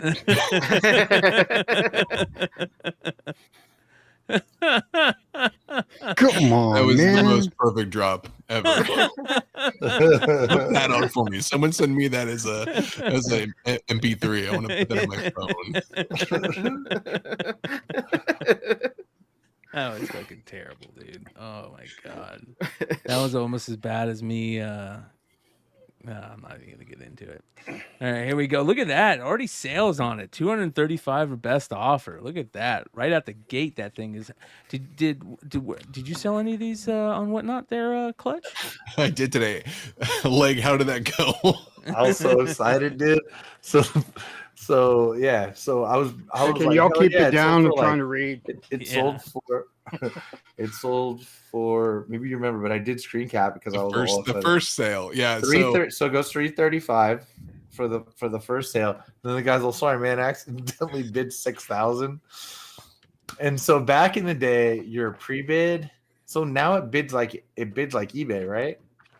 yeah. It does. You know what I mean? It doesn't. What do you mean? It goes by like ones or whatever. So like if you pre-bid before, right, Sean, it was like Yeah. it starts at like you just puts it in at 5,000. But now it's like someone else has to bid against you for it to go up. Yeah, Okay. just so like an eBay bid. So your max bid is $100 on eBay. It doesn't. If you'll be winning if it's at $2 if somebody's only bid $1. Yeah. So now it's like eBay bidding, and I didn't even completely realize this because I haven't been selling it like at all. Yeah. And then same as so it's like that. So it used to be your pre-bid was that's where that shit starts at. So and can you see that now on that side? I can Or see am I it. Yeah. tripping? I So you didn't can see it on that one because I was like, You didn't see that. So the I didn't dude, notice it was like he 6,000. did. To his credit, yeah. If you didn't notice it, you didn't notice it. But to his credit, I will say the guy did say, "I need to cancel a pre-bid. Like I've effed this up." He said that early on too, and it was Yeah. funny because like someone else was like, "Don't worry, I'll bid you," and like, Well, that's what I will sucks. beat because you it- $5,000. That's what sucks is because that means you probably would have got like 325 or something, I If that's what they know, were going right? to bid. What Like, did the second one end at? I ended up forget. at 215, which is That's not fine. bad. That's fair. That's fucking market awesome right still, now. you know? Like that's Yeah, and they're getting it right from you, and I don't give a shit if you're gonna get a nice book from someone. I mean, sure, you can call me biased because I sell comics, but we all would rather buy shit from people that we trust over than like an eBay listing that may or may not even have a like actual pictures of the book or somebody describing the condition to you. You know, I don't mind if I think if I have somebody that I can trust that I think I'm getting a near mint book. Yeah. Or whatever the grade it says it's going to be on a new book. You know what you need on a new book. I think if you do that, it's better. I buy shit from people I trust, dude. So I think this is one book that we don't have to worry about anybody really having to pump. So that's for sure. no, this is fun. Yeah, Yeah, this is the book that it needs no pumping at all. Everybody's going to be geeking out of this book regardless. So, shout out to Ultra, one of the biggest Transformer fans in the world. what's up, Ultra? What's up, Ultra? Can I give like a tiny this? I could be completely fucking wrong about this, but like I've also got a feeling. Okay, so this might start the universe or whatever, but why would they? From what happened in that comic, why would they like put a connection between the two characters we thought originally were robots, but they're really in spacesuits or whatever you want to say, robot spacesuits? Like, why would they throw away the first connection of people? Why wouldn't they be building onto those characters in the future? So not only do you have the start of Universe and Transformers, you've gotten a first appearance of two people that are very likely to be integral in whatever the series is, and that's a pure fucking guess. I have no idea, but I'm just saying, like, why they see each other under the mask. They see that maybe they shouldn't be at war. I know that's a little bit of social commentary possibly of I don't know what's happening around town these days, but yeah. So I mean, it's like we'll see. I mean, if you look at it, it's like Marco and Alana from Saga, Romeo and Juliet, two people from warring, factions and stuff, and like they fall in love. Like that could be a don't know if he's going to do that, but it's like it's the most recent comparison to that. So absolutely. Cover Price made a comment earlier that said the mid to late incentive variants for the IDW series are really hard to find, and many variants are worth over 100. And the ones that he's talking about are these, I believe, are these sub variants, right? The ones in here, the retail incentives. Yeah, I mean, there's some ghosts out there that are like still on my alerts for eBay, man. I mean, so were these meet and exceed ones, or what were these? They're mostly, I think, RI fucking RI. Retailer incentive or sub variants 1 in 10, 1 in 25. Mostly 1 in 10 because it's not like exactly the high selling series. Yeah. Not to be jerk over here. There's lots of series that don't sell for shit that have 1 in 100s. All the Royal covers are really good in that series too. Like he did a lot of those variants, the John Royal covers. Like that's so good right there. That's good. Some were bad though. That's another reason. Don't. A couple of them, but very few. Most of them were good. A lot of people don't like John Royal too because he's very Campbell-esque. See, go back up. There was one that Todd McFarlane issue that never got made, or what is it? It's right there, the pink one. Oh, this one? Number 58. I think there was something. I think that was a McFarlane one that. I think you're talking about the one. I'll show you the one that I think McFarlane was on. I love these Action Force magazines from the UK. Yeah, those are awesome. I picked up a couple of these recently. Yeah, they're awesome. Yeah, these are here's the Royal covers, the sub variants. Yeah. Those are great. That's a good one right there. Yeah, a lot of variants selling right now for Joe. $169 for this one. That's a 9.2 for Don Moreno. Baroness. There's the famous. Every time I see this, I think of the 3-pack. Yeah. Probably top 5 all-time favorite Snake Eyes covers is this one. Those covers were just iconic. I know, man. They're so great. There's the first silent issue for Storm Shadow. That's a cool crossover. Is the G.I. Joe issue with the Invincible preview going to finally go up a little bit? Oh, that'd be nice. That's a good callback on that too. Oh yeah. That's like I have like 3 of those, and I only own like 4 G.I. Joe comics. Oh my god, it's one like Spirits on the cover. Is that right? No, the Bat, right? Oh, that's right, the Bat. Yeah, the Battle Android. Those are the Joe Benitez covers too, right? Like my favorite, bro. The Firefly Joe Benitez cover is so good, so good. Those G.I. Joe 3D ones that's a good pickup right there. The 3D covers. Yeah, I saw those. A lot of the hardcovers and the trade paperbacks for the G.I. Joe and Transformers stuff sell well too. I love the yearbooks, Brian. Like issue 1, the issue 1 yearbook is still one of my favorite covers. So are we going to see a bump on these, the crossover series? You think that we'll see a bump on any of those? They did one for the regular Marvel stuff, and then the Devil's Due era, they did too. I've seen a lot of them just selling, Brian. All just sold. Yeah. Yeah, man, there's a lot of you've been G.I. Joe scrolling forever, and you're still only back to the 13th. So, I mean, there's tons of G.I. Joe selling right now. There's a famous second print for this one that sells really well. Yeah, the Royal covers, man, for that IDW run. You can pick a lot of those up really cheap, too, in back issue bins. This is my favorite run right here. This Devil's Due run. The first Devil's Due run when they're on Image. So good. It has the Campbell covers, the first, 10 covers. Has the famous Michael Turner covers. Has the Wraith. They bring in that character Wraith. Wraith was such a great character. I'd love to see them use that character more. Just amazing stuff. The Graham Crackers comics. Then they started doing the action figure variants. Remember the first action figure variant for Snake Eyes and Storm Shadow? I feel like that was like a CBSI thing back in the day. Wasn't that a CBSI thing back in the day, Sean, where we that was like one of the first comics for the grading club? Am I mistaken on that? You're on mute, bro. You're on mute. It's not ringing a bell, but I'm not saying no. The one I know we've been talking about them, but the 130s and 140s, and I think did it go up to 150s? Any of those final issues? 155, yeah. 155. There we go. Yeah, these are good. Any of those final GI Joes, man, just buy them. Like if they're in a bin, I don't mean like take. I don't think there should be $50 wall books, but like the scarce end of series on properties like this, man, just go buy that shit. I think GI Joe did some of the first 8-bit variants. Really? Yeah, they did some old video game 8-bit variants. I have to look into that. Yeah, it's cool. Dude, these are so tough to find. These GI Joe magazines. Look at these.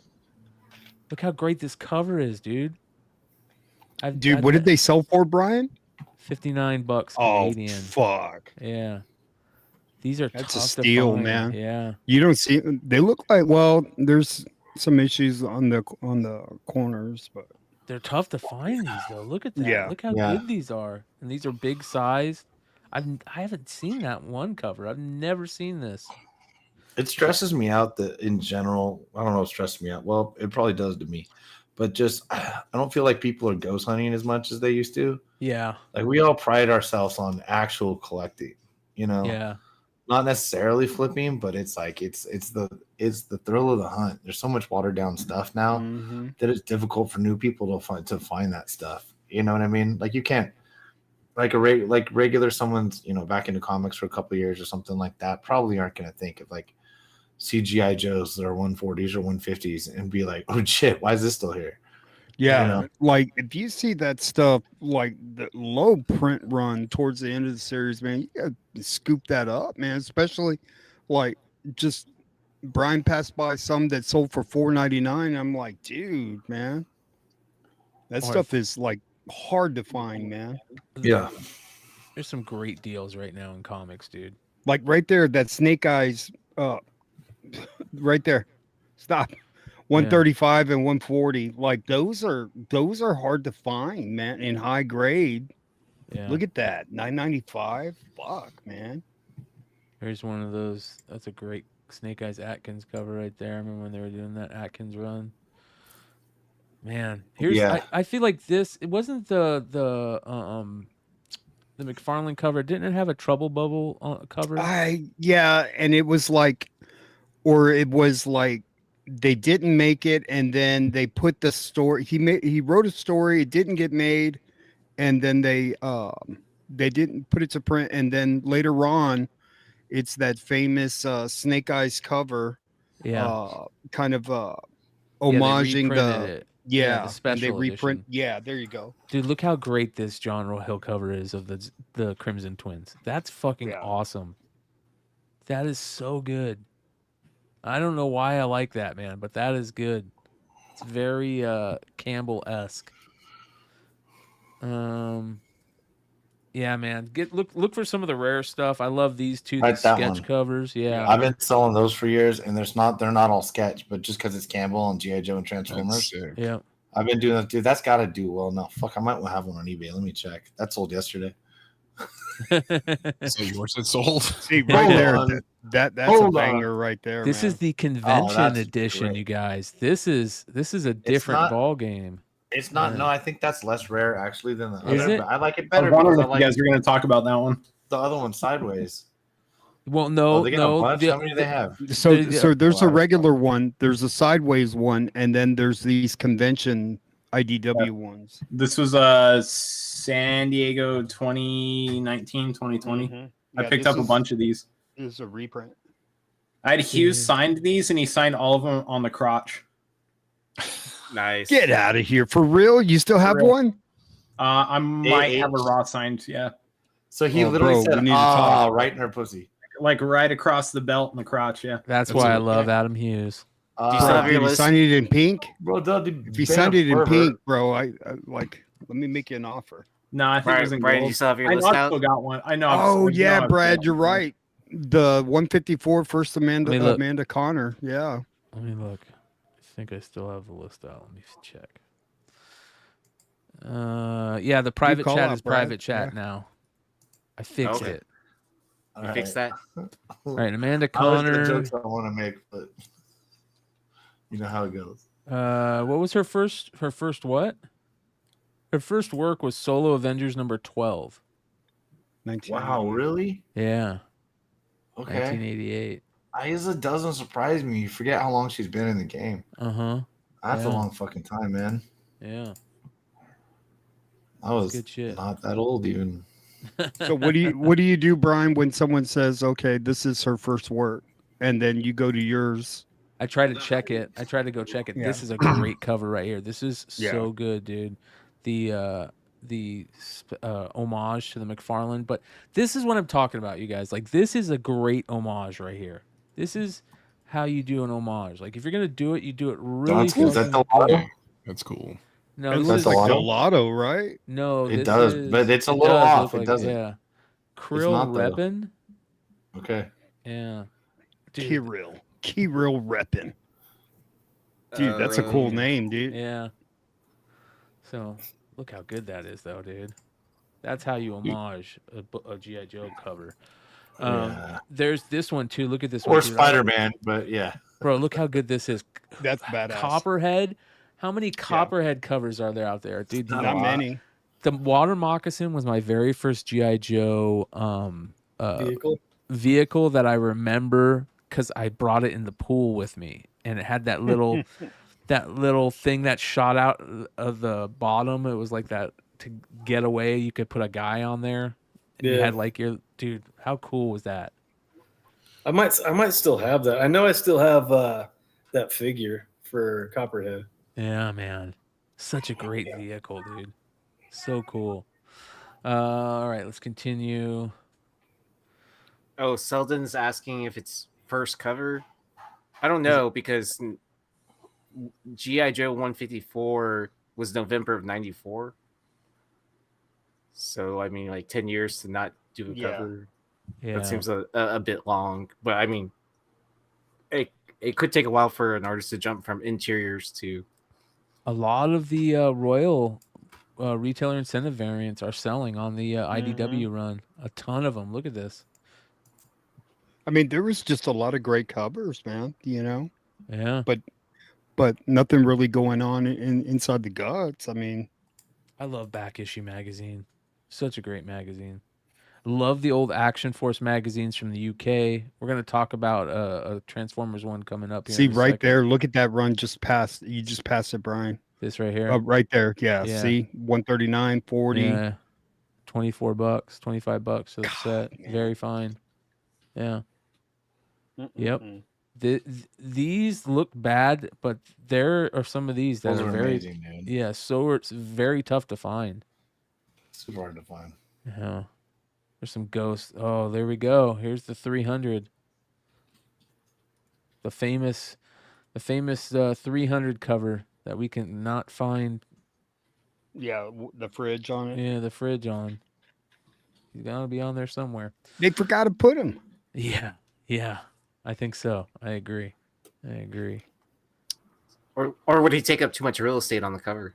He might. Hey, Brian, go back. They had a graded G.I. Joe yearbook #1. I just right there. Right here. Look at that cover. Like, click on it. Ooh, Click on that cover, bro. That is a great cover. Holy cow, bro. It's like one of the most underrated covers, man. I forgot about this cover.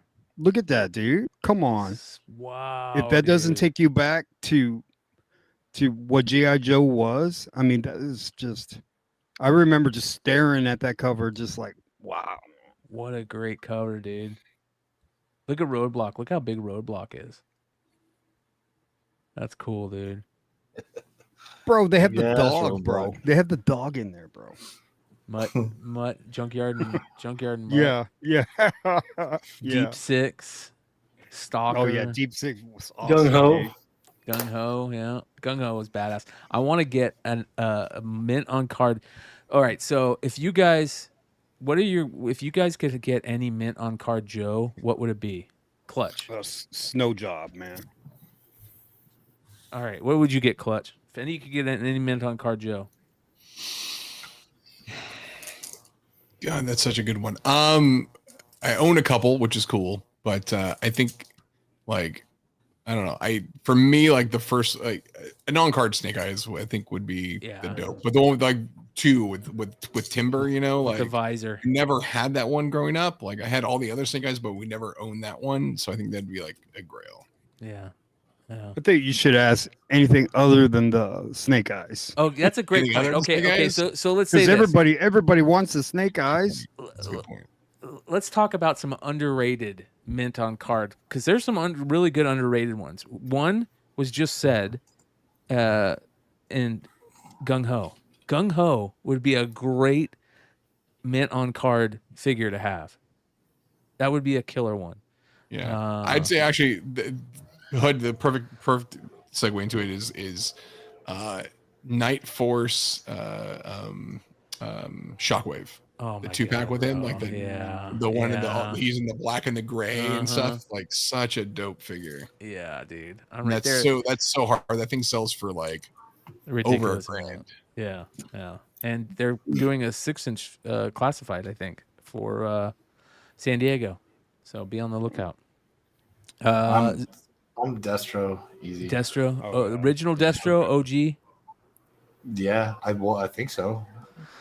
Dude, anytime that if I could ever have any Destro card, Silverhead, OG Destro, like what's the, I want I'm only Daddy thinking Destro. I'm pretty sure I smashed mine in a vice. Destro's head just crank. I did that with my first Darth Vader figure. Yeah. I'm gonna have to say Storm Shadow. I know it's not an underrated character.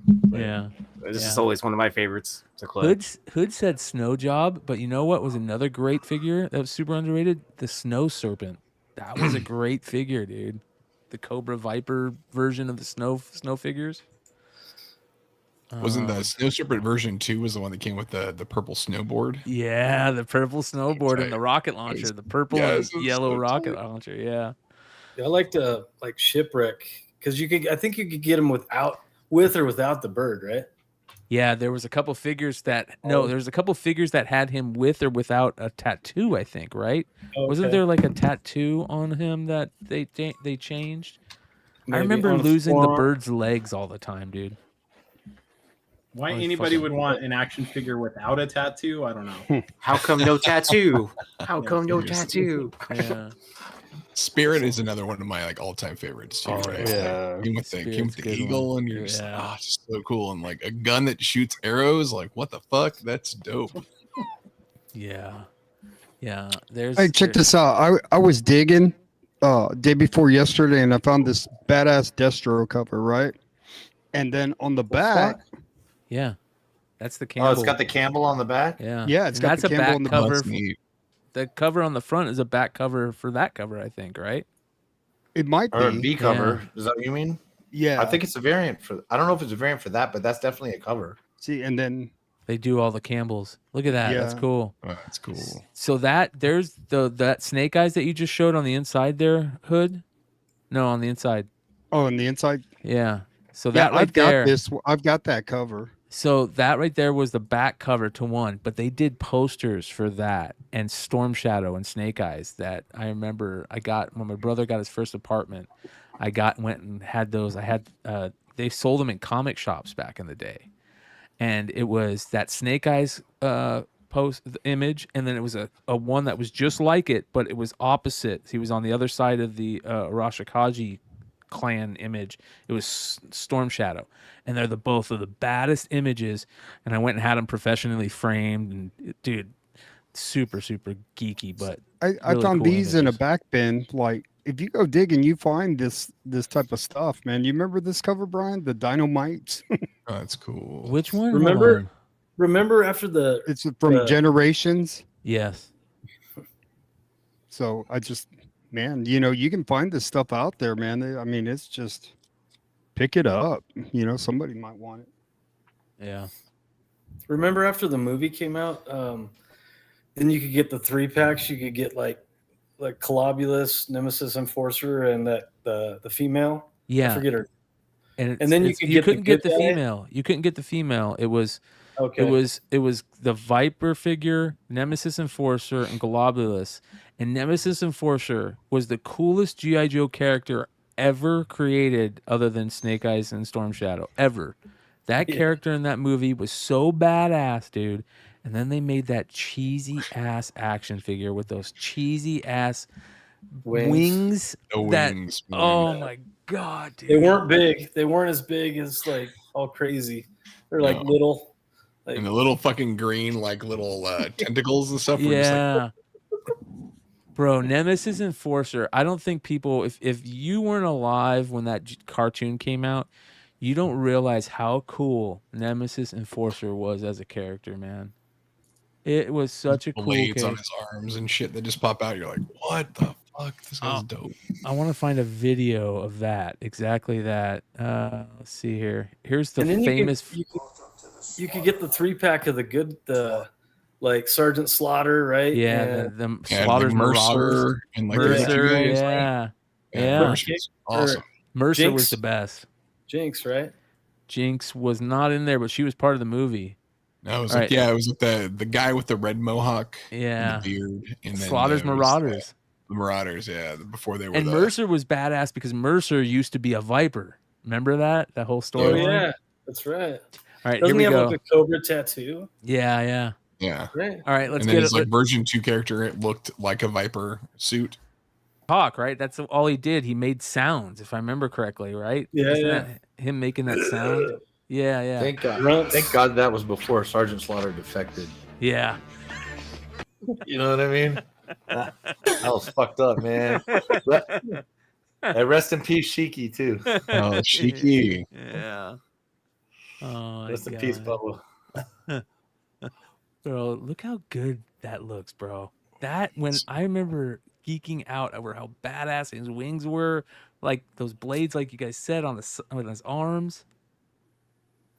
Damn. Hey, okay, who was the guy? This is for Gung Ho Alpine Bazooka!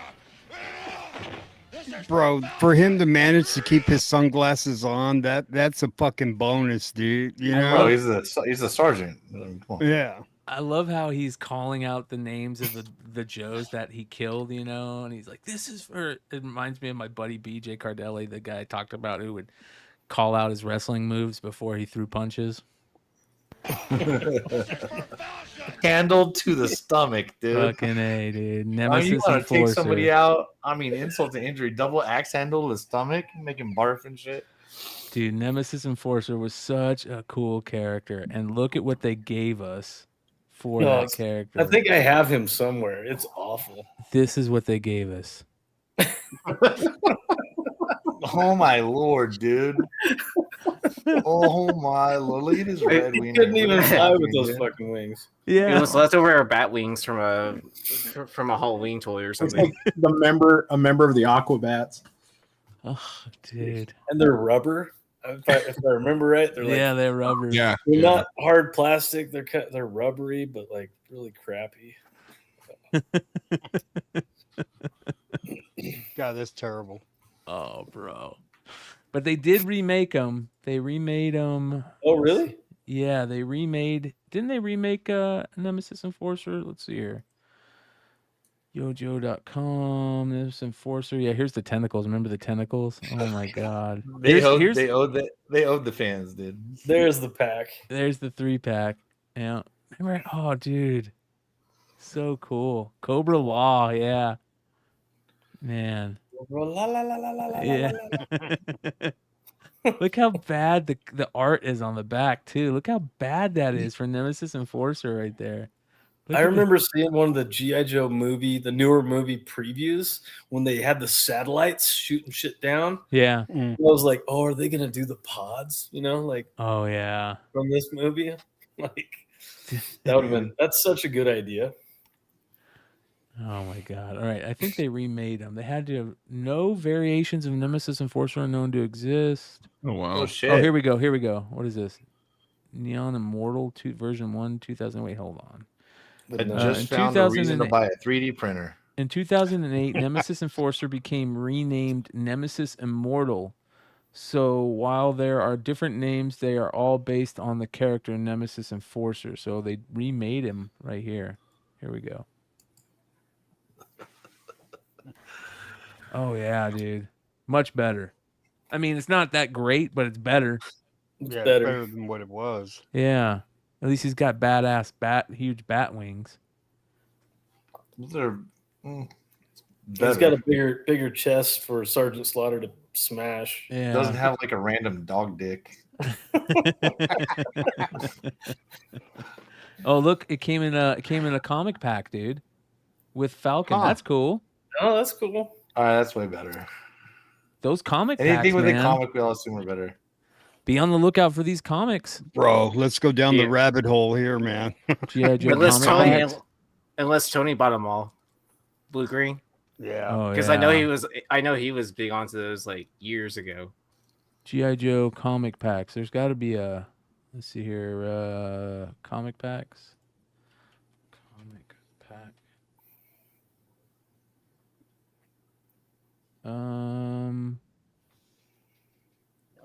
Yeah, they got to be in here. Reprints. Yeah. Comic pack reprints. Here we go. There we go. What's the one to buy? Let's see. Issue 21, right? Yeah. Yeah. Silent issue. That's the one. That's the one that's probably got What's the green issue? What's that green one? I like that. this one is That's- probably with where is it? Sea Marvels. It's got to have G.I. Joe and Storm Shadow. Yeah, included with a 2-pack of figures with Snake Eyes and Storm Shadow. So that's definitely the one you want to be on the lookout for. Here it is right here.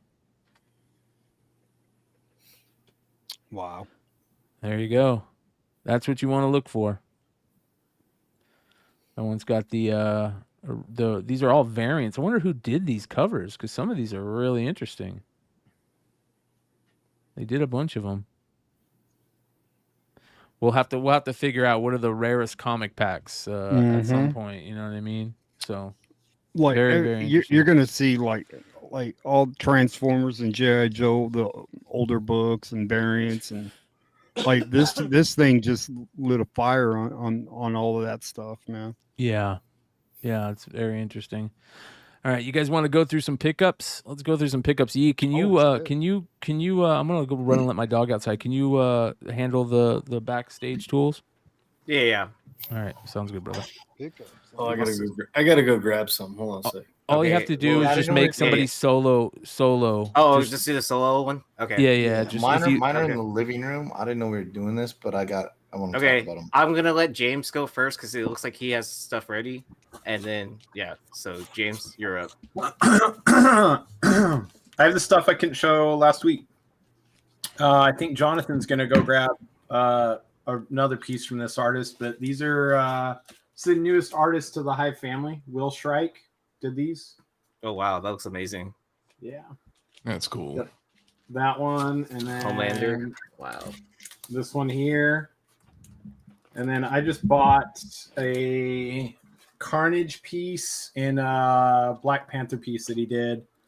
I don't know, 30 minutes ago. So, but great artist out of Europe that is going to be on our World Tree exclusive with Bird City. That we'll talk. I'm sure we'll talk more about it later. But I'm pretty sure Jonathan went to grab the art piece for that. So, Okay, yeah. Everyone else seems to be grabbing stuff. Let's see. Clutch, do you have anything for what do you pickups? got? I do. All right. I was at. It's funny because we talked about it when we scrolled over, and I didn't have them at hand, but I grabbed up some of these old Action Force mags. Yeah. Oh, Right. nice. Got these for super. I honestly have paid like they were listed at $2. I picked them up for way cheaper than that. I got them for $1 a pop. Like, look at that dude. Like, Damn, he's mad. he's got that. He's pissed. This one's dope. Oh, that man. is dope. Those are And then, great fucking covers, man. yeah, Jesus and then Christ. this is the sickest here. Let me get Yeah. this right. Like, Oh wow. looking Oh, nice. yeah. Connecting connect, cover. like how dope is Yeah. that? Like, Yeah. yeah. So I saw those and I was like, these had to come into the collection. Yep. Yeah. All right, Joe, do you have pickups? Yeah, I got When does Joe not have pickups? Whoa, wait. First question: did you ever go back to that guy's house? yeah, so Okay. that's happening tomorrow, partner. All right. So what time are you picking me up from the airport? So we'll see. He found 3 more boxes. So we're gonna Nice. see. So it's gonna be a little process because he's got a number in mind, and I said, well, I got to see him first. So I shout out to I think it was Mel V who turned us onto these Adam Hughes. What? I thought was it on the Near Nirvana show? Oh yeah. Somebody put it out. Someone put a Okay. link, and so I ordered them. I don't know what they're going for. What are they going for now? I don't know, but I've been hearing a lot of people have been getting damaged copies in. Damaged copies? Well, shit. Let's open one. Don't tell Well, I me mean, that, bro. Just the way they shipped it and stuff like that. Yeah, so they shipped it in this without any kind of Gemini or anything, but there was a lot of bubble wrap. That's for sure. Yeah, I've been seeing that exact same packaging like that, and I've heard a lot of people getting damaged copies. Like it's noticeable spine ticks, like even or corner damage, corner dings and stuff like that. What is this?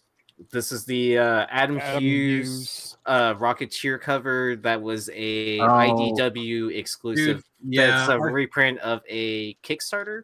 if I'm Yeah, not- dude, I failed so fucking miserably ordering any of that Rocketeer shit from him. And I'm a huge Adam Hughes fan, and somehow It just fell off your radar? I really fucked that one up. No, no ticks on here, man. Fucking Okay. A. It's Well- gorgeous. Well, Hey, I'll drop my address in the private chat for you. yeah, I mean, if I were you, I would definitely give it a one over, and then you could probably end up with the highest on the census. Yeah, no. The way they one sent that but was weird. I could press that out, dude. One little itty bitty. Oh yes, I'll make that go away. But yeah, and then I picked up. I'm trying to complete my static run, so I got issue 19. I got number 8. I picked up some of these hardware books, that were in great shape. If I see them, I'm just gonna scoop them up. This badass static. Look at that. Whoa, I've never seen that one. What is You never seen this one's hard to find, man. But look at the rainbow. Look at What the issue rainbow, is that? bro. This one is number 17. Look at that. You ever seen that cover? No. That's This one's crazy. hard to find, man. And then 16. So, and then number 14, and then I picked up this one, number 2. Number 2s are, I love that cover. And then, of course, I always collect these 3-packs. Bryan brought it up, the G.I. Joe. I got a shitload of those, but I didn't have the Secret Wars Part 2, number 1. So look at that. Shout out Target. How much was it? $1.52. That's really cool when they have the tags still on them like that. Yeah, and then I picked up. I always keep the price tags on books I pick up from LCS's, like back issue stuff and things like that. I picked this up for $50. Is that the HasLab? Which one is that? No, this is the vintage from the vintage collection. Oh, it But says Slave 1 on it. Yeah, It's a big deal. Yep. So I hit up Nate. I go, do I get it? He goes, pick it up. So I got it, $50. So yeah, that's it. Has And it then ever been hopefully, open? huh? Has it ever been open? I opened it just to make sure all the figures were there. That's sick. So it comes with Han Solo. Or no, it doesn't. It doesn't come with. It just comes with the Frozen and Carbonite. Now, Really? Yeah. This one comes with figures. The Jabba's Palace, Oh, and I yeah. had. Mama. This one I had picked it up from that same place, so. This one comes Ollie's? with figures. This one comes with Regi's and the Han Solo carded Nice. Carbonite. See? Very cool. That's cool. Who's next? Yeah, that's it. Either Jonathan, Sean, myself, or you. Anytime. I I'm got going. nothing. Make got Lego nothing. laugh because that big ass stack he's got next to him. Oh Yeah, man. Yeah, because I only have a few cards because I showed all like my comics on Saturday. The only additional comic thing I picked up was I picked up a Akira 1 for $35 Oh, nice. at the Nice. con. Yeah. Oh, I forgot. I picked up Spider Punk.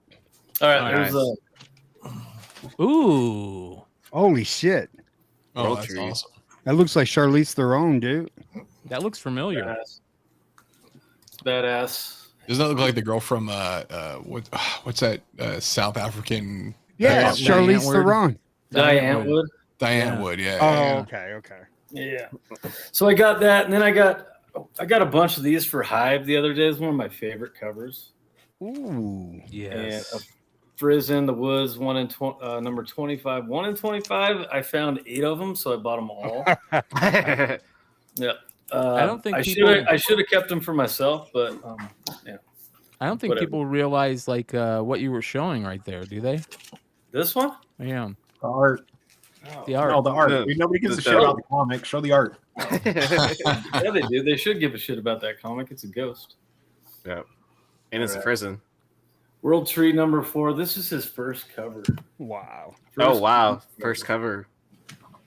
Yep.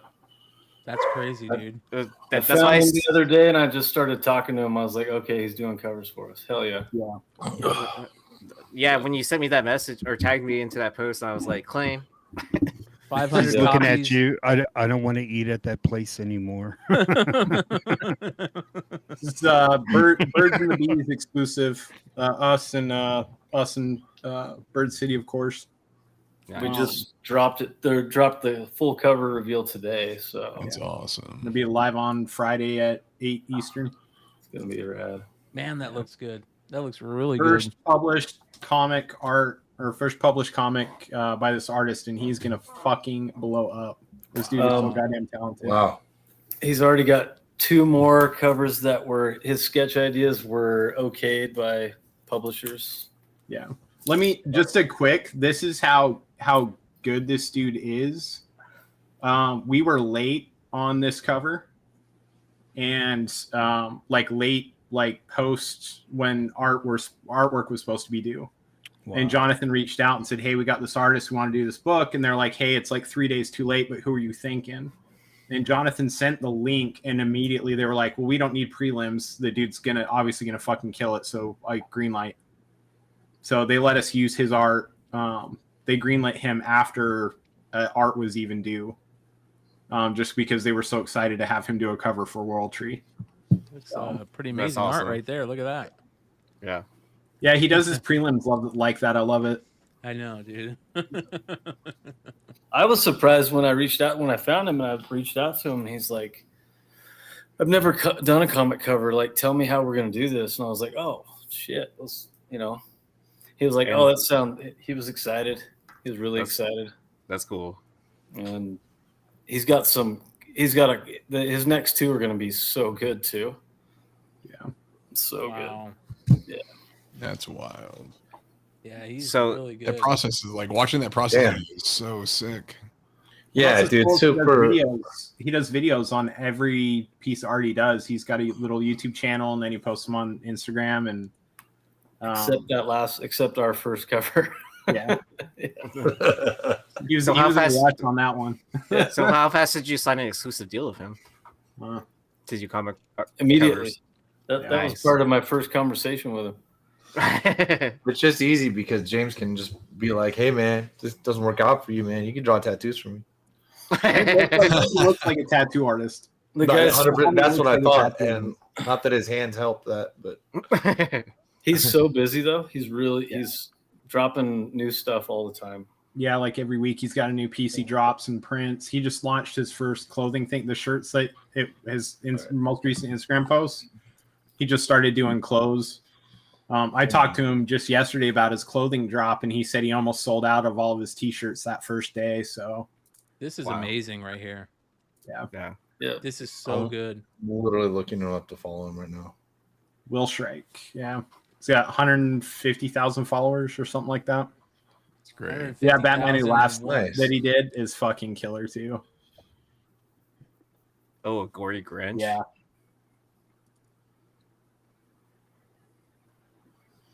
So good. That's pretty awesome. Yeah, I'm just sitting here staring at my shit, following him. Look at that. Sending his videos out.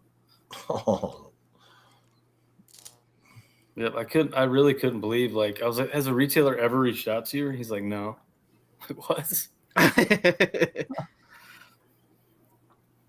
That happens a lot, bro. Yeah, dude, that's insane. Go to the Ghostface, the Scream Ghostface. Oh yeah. And it's like maybe a third of the way down from the beginning. No. Go to the video of it.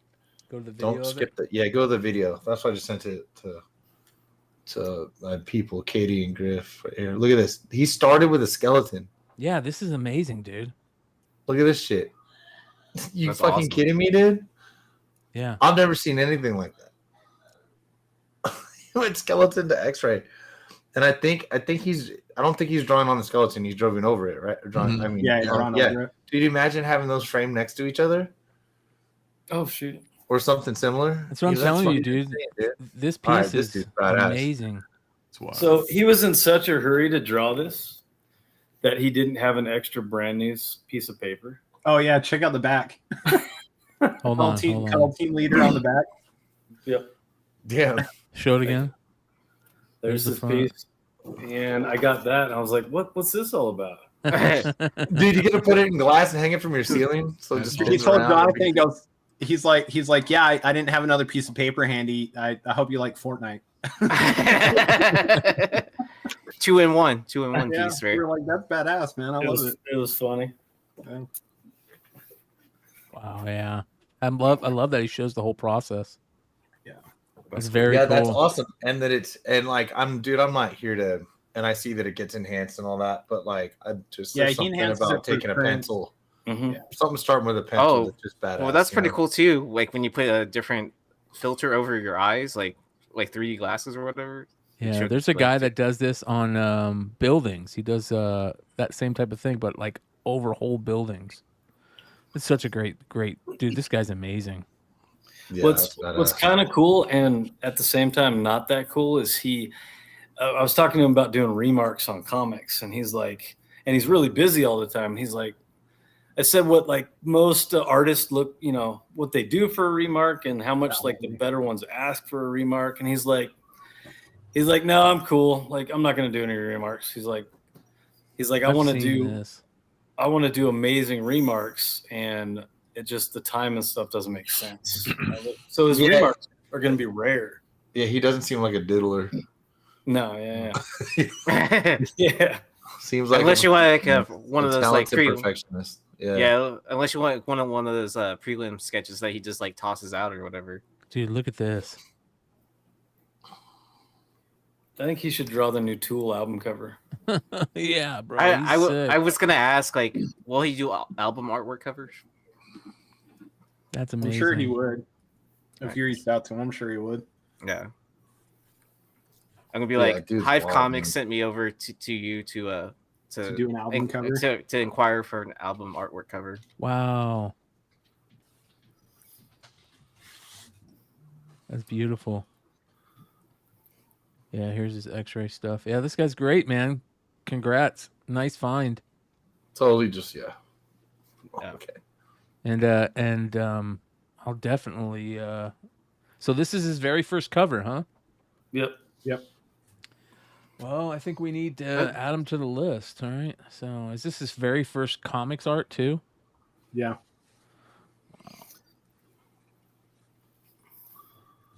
All right, let's add him to the list then. By the way, if you guys ever want to, what's his last name again? Shrike. Shrike. So if anybody wants to add anything to this list, you can find the link to this list below. It's also a link in my bio. This is the creator's first list. So if you want to add to it, all you have to do is hit this little comment. I think there's a little comment thing, and then it'll pop up for me to approve or not approve. All right, let's see here. He does a lot of prints, and he's got, what has he got left? I think he's got 26 original pieces left on his website too. So worth grabbing up stuff now. Well, it's cheap. Dude, it's so cheap too, really. Yeah, it's like I just bought 2 more pieces tonight while we were on the show, and it was $130 shipped. Originals, mind you, originals. Shrike. Yeah. Will Shrike. Will with one L. Will with one L. All right. First work. I think it's his first work and cover, right? Yep. Yeah. And he's UK? Is he English? Yeah. That's sick, dude. All right. Yeah. That's amazing. Hey. Hold on a sec. My cat's gonna spill some shit. Hey. What is this? This is what's this issue? 4. Issue 4. World Tree. Issue World 4. Tree, yeah. He's doing 5 for us too. Yep. And what else has he got for us? Yeah. There's a new book coming out from Image called The Coal.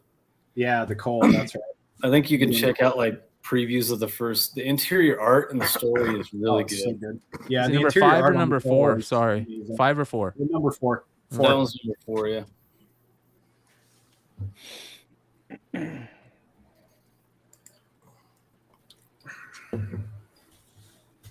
All right, there we go. Are you calling it Birds and the Bees? Is that what you're calling it? Birds and the Bees. That's nice. I like that. Yeah, that'll be cool. It's a cool little thing. Well, there we go. Added to the list. Congrats. That's a nice score right there. Great pickup too. Very, very good stuff. All right. Who wants to go next? Clutch has got Snoopy in his lap. Oh, Jonathan's got more, he says. He's got a few more goodies. Here we go. Yeah, he's going on a Frizzing kick. He's got some really cool shit. Wow. I'm jealous. That's tough, dude. Did you grade that or did you buy it graded? No, I just went ahead and bought it. Yeah, just buy it, dude. What'd You're not you pick gonna it up find it in for? the raw. I paid $8.50 for it. Wow. That's not bad. Also, because it's amazing. So it's her first cover, right? Yeah. Oh yeah, and amazing Voltron first cover, and also, dude, that shit, it's super high gloss. It's almost impossible to find without spine ticks, and it gets crinkled, and like you just can't, like the high gloss, like color breaks are not. You can't even them out like you can the others. So that's a good one. I see Joe in the chat finally. So I think between that one and this cover at hers, I think those are the two to grab. Yeah. Because this is a ghost as well. I also got another ghost. So The Woods number 13, 1 in 25 by Becky Cloonan. Ooh. You can't ever find these. I walked into a shop in New Hampshire and he had 4 of them, so I grabbed 3 of them. Nice. Leave one behind. That's a good call. Well, and then I got this one back from CGC. Nice. Signed by Tinian, the only 9/8 yellow label on the census. Very nice. This was the one I grabbed off the shelf in 2015. That's really cool. Pretty dope. That's it for me. Sick. All right, who wants to go next? I have a few cards and stuff like that I can show off. All right. Yeah. All right, so I got back an order of TCG cards from PSA. So Josh and I split an order. So I was just scrambling to find stuff to send. So I sent in some Magic cards from my childhood. So this is a Leviathan from '94 from the Dark set, Sick. PSA 6. My favorite card of all time was Jester's Cap. So I sent in 1 and 2. So these are both from like cards that I used to play with, like back in the day. Nice. So if y'all remember my whole debacle of Upper Deck and the Spider-Man metal box, like I hit a dud box and they didn't send me. I didn't hit any major hits in the box. So they sent me, the Spider Woman. That's sick. Palladium. So this ended up with a PSA 9. So, I mean, it's a die cut card and stuff like that. So I know it's pretty tough. That's cool. Yeah. That's really cool. James, do you remember when we were breaking MetaZoo cards? I do. All right. So I sent in that Mothman. Nice. The reverse hollow. So PSA 9. Be right back. So it's not too bad. And then last week when we were looking at stuff, I ended up buying some of those Spider-Man Into the Spider-Verse AMC. So it was like a 3 or 4 pack. So I'm gonna save one sealed and open these eventually. And then the last card I picked up was I thought the card was so cool when Nate showed it. It was the Hao Yu Lee card autograph. He's from Taiwan, so he has like the Chinese written characters on there for his first. But the cool part about this, it's out of $4.99, and I got number 420. There you go. Nice. Yeah, I mean, like when I saw that, when I saw that, I was like 420. Like seriously, like Perfect. yeah. Did you pull one of those? No, I didn't pull it. I bought it on eBay. Like, yeah, I saw the guy was auctioning it for like starting at $1, and I was like, okay, I don't care how much it goes for, within reason. And it sold for way less than like any of his other like refractor autos sold for. So What'd you get it for? Like $60. Not bad, dude. Would have been better if you got it for 42. Yeah, I know, right? 42.69. Yeah, 42.69. There you go. Yeah. But yeah, that was my last pickup. But yeah, that's definitely going to PSA at some point in time. All right. Anybody else? Big leg, right? Yeah, Leg's got a mountain next to him. Oh, see, like older slabs, so they're bigger. So these ones, I think I showed off some of these. These aren't, none of these are big. So, actually, Sean and I, we cut here. We had a good time walking around Comic-Con Revolution, and there's a really good dealer. He just moves through books and stuff like that. So, I got a stack. So everything became. They were 50% off. He gives you 60 or more if you buy like whatever. That included all but like 3 like his wall books and stuff.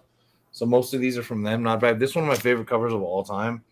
And so one of my grails is a newsstand 9.8 of this. So this looks really clean. Didn't take it out of the back. The newsstand spawn sold for more. So with these all off, so just newsstand spawn after newsstand. I pulled all his newsstands.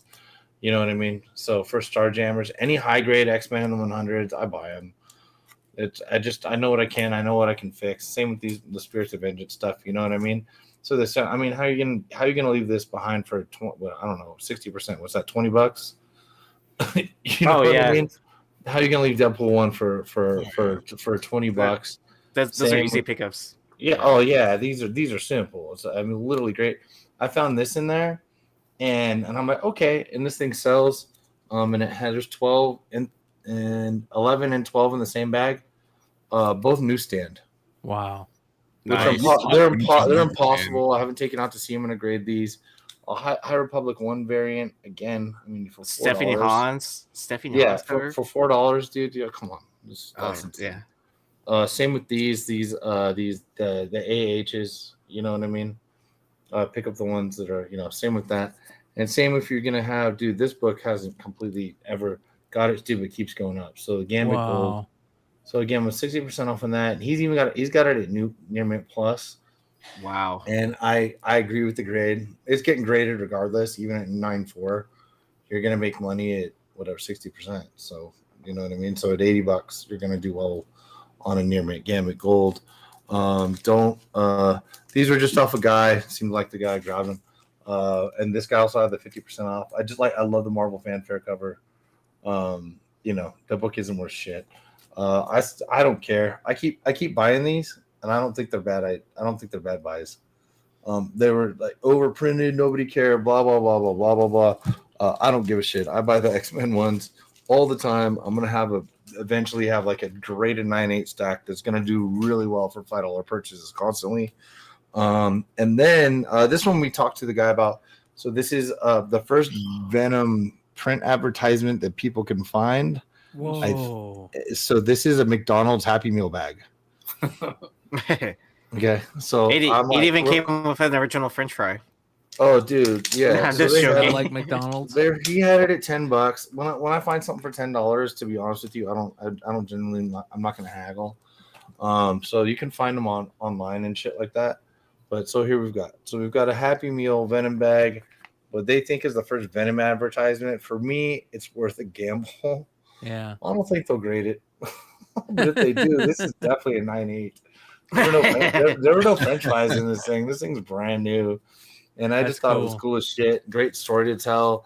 And on this show or on Monday's flip side, whatever. I like bringing stuff to the public eye that I find and have a good time with these books. So yeah, we walked around for a couple hours. That's the main stuff I got. Let me go. I'll get into the WonderCon in a second, but Bryan, this was your spec. Yep. And so I bought copies of this. I got a 9.2 on one of the ones I bought I thought was nicer than this. They were nice to me on this. I don't know what to say. This is gorgeous. Any of the spider stuff's good. Gorgeous cover. They were about $80 raw due to probably you bringing them up. And I think this is only 100 something, 9.8, but considering grabbing off eBay for $20, just like everything else worth grabbing. This a one at 25, right? Yeah. Yeah, and it's gorgeous. Oh, Shogun cover. It's so gorgeous. This book's tough. This is Germany. I've had this forever. This book is from the year 2000. It looks like a Sam Keith cover. It's not. It's Doug Mahnke. But it's a German edition, a Lobel Special 5. And I believe there's 8 9.8s and 2 or 3 of these 9.6s or something like that. Whoa. So there's almost no graded copies of this book. I can't find one. I can't find sales lately. This is literally impossible. And I love Batman. I love Lobo. We've got Bat Lobo smoking a stogie in the year 2000 on a rooftop in Germany. That's dope. And decided to bring this bitch out. And I was like, fuck it. I want to grade this thing. And it's super thick. It's high gloss. It's difficult to press. It's hard to tell. The slab's really thick. The book and these high gloss ones over there, especially because the interior pages are so high gloss, or so thick. You know what I mean? Makes the books even thicker and thicker and thicker. So anyway, tough book to find. I might list it, make me sell it price. I'm not sure. So anyway, this is a gorgeous one. Also another one that I think there's like 9.8 on the census, and I love this book, and it's impossible to find. This is the Marvel milestone of Legion of Monsters. There's like there's only like 4 graded copies of this on the census. So I had this copy for so long. I have had this for a long time, and I got it back for CGC, a week or two ago. But and I was like, you know what? I'm just gonna grade it and just see how it goes. And I think the grade's accurate. I don't think it's 9.8, but I do think it's 9.6. There's but again, the super thick cardstock. So same thing. Pressing's gonna be a bitch. Yeah, even and out or whatever. So these Marvel premieres have always done okay. There's a toy version of this. There's the original version.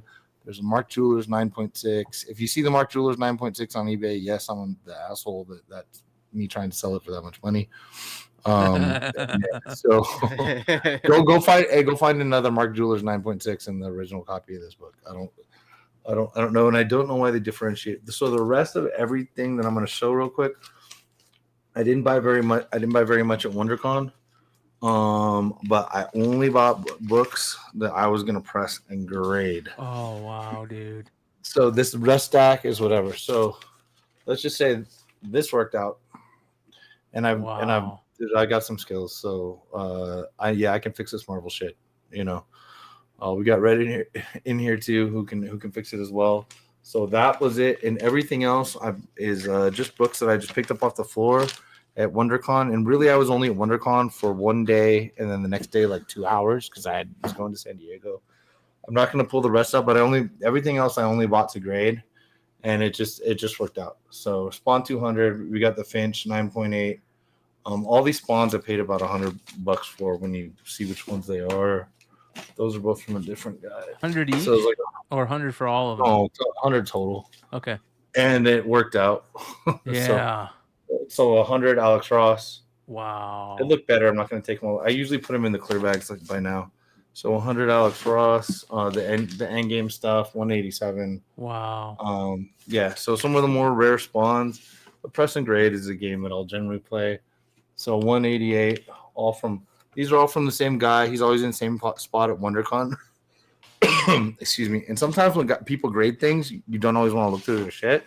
The guy always has a bunch of decent raws. So I'm like, okay. So 199. So all this endgame stuff. And it doesn't make them supremely valuable, but paying $100 and making every book worth more than $100. So this is my only fuck up, as I did end up with one 9.8 in the day. is a 9.4. I don't remember if I think it's right or not. And this was a cool purchase because this was 120 cash purchase, and this is how you can make money grading. So 120 cash, raw, Deadpool 1 9.8, and Young Avengers 1 9.8. Nice. So only spent not the Strange Academy. That wasn't cheap, but the rest of them I want like $250 for all the books. And 9.4 and all 9.8s is a good way to and a 9.8 that I bought for $400 that I razzed for $600. That's so amazing, that was good. Dude. Yeah, Preston grade. I missed on one. So that was a good day, an easy way to quick hit, It depends, man. Because when you've got a million boxes of books that are worth $20, it takes a long time to sell those. Yes. Even if you only paid $2, it's just time consuming. So press and grade works better, and also you get less bitching from buyers. They can't say shit. It's like it's well, CGC grade. I want to say something along those lines right now. As you guys have been seeing, along with us and everybody else out there, eBay is starting to rock and roll. eBay Live is. I don't know if you guys saw A&Z with Art Germ the other day. I thought it went off great. I thought the only problem was they didn't have a camera looking down at what Art Germ was drawing. Art Germ should never have to look up. He should just constantly be drawing and talking, never have to look up. There should be a camera looking at what he's drawing. And then those guys need mics. They need mics. They should be speaking into a mic. There's no reason that they should not have a mic at that table. So once they start figuring that out, which the people will start figuring out very quickly because OBS can be used for the eBay setup.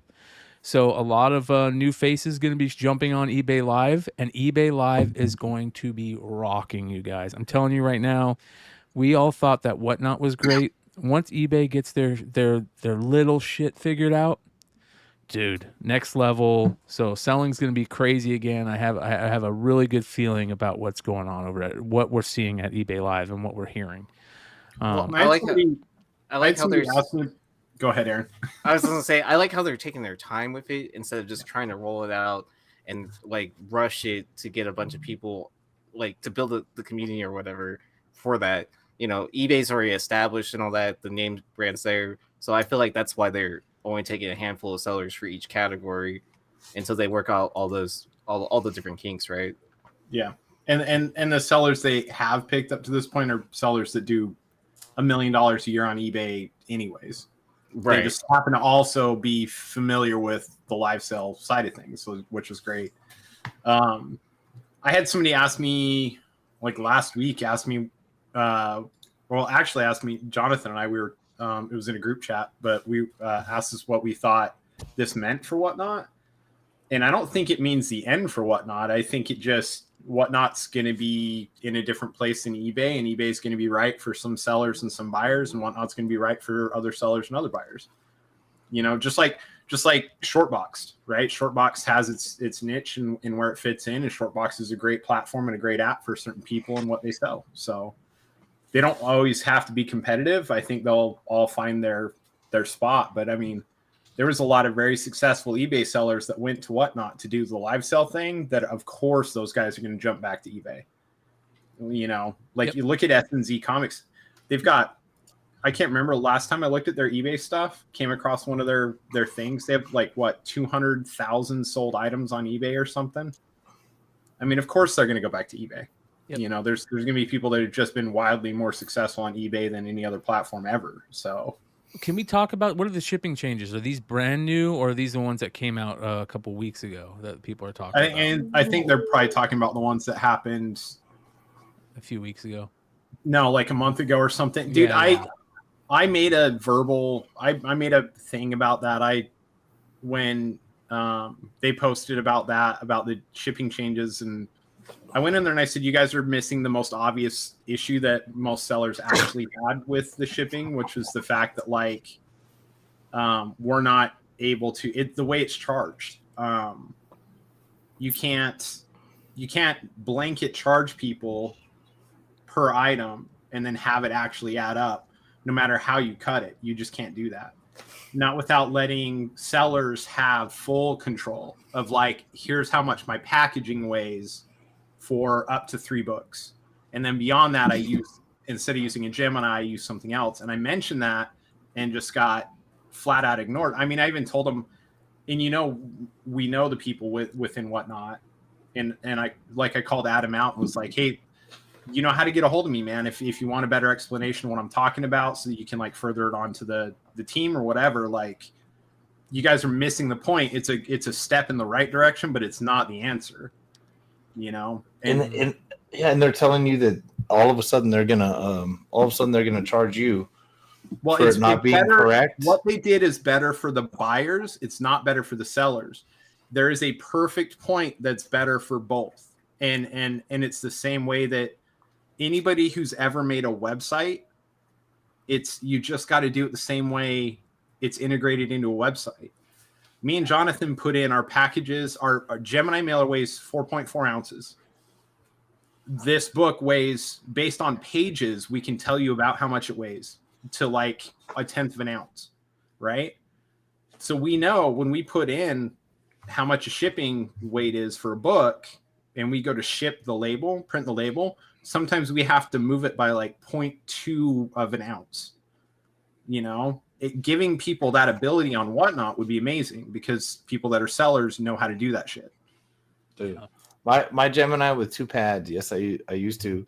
Yeah. My Gemini was too. You know how Not much it saying, weighs. not saying you don't by any means. No, I'm we telling don't. you, I don't find it necessary, but you do. get shit from me that's fine. I don't it's what I do. What I do, and I freak out if I don't. I'm a comparatively lower volume. You know what I mean? I could take. There's ways that I do things that people don't think the way that I slip slabs, but I've slipped hundreds and hundreds and hundreds of slabs over the years, the same fucking way.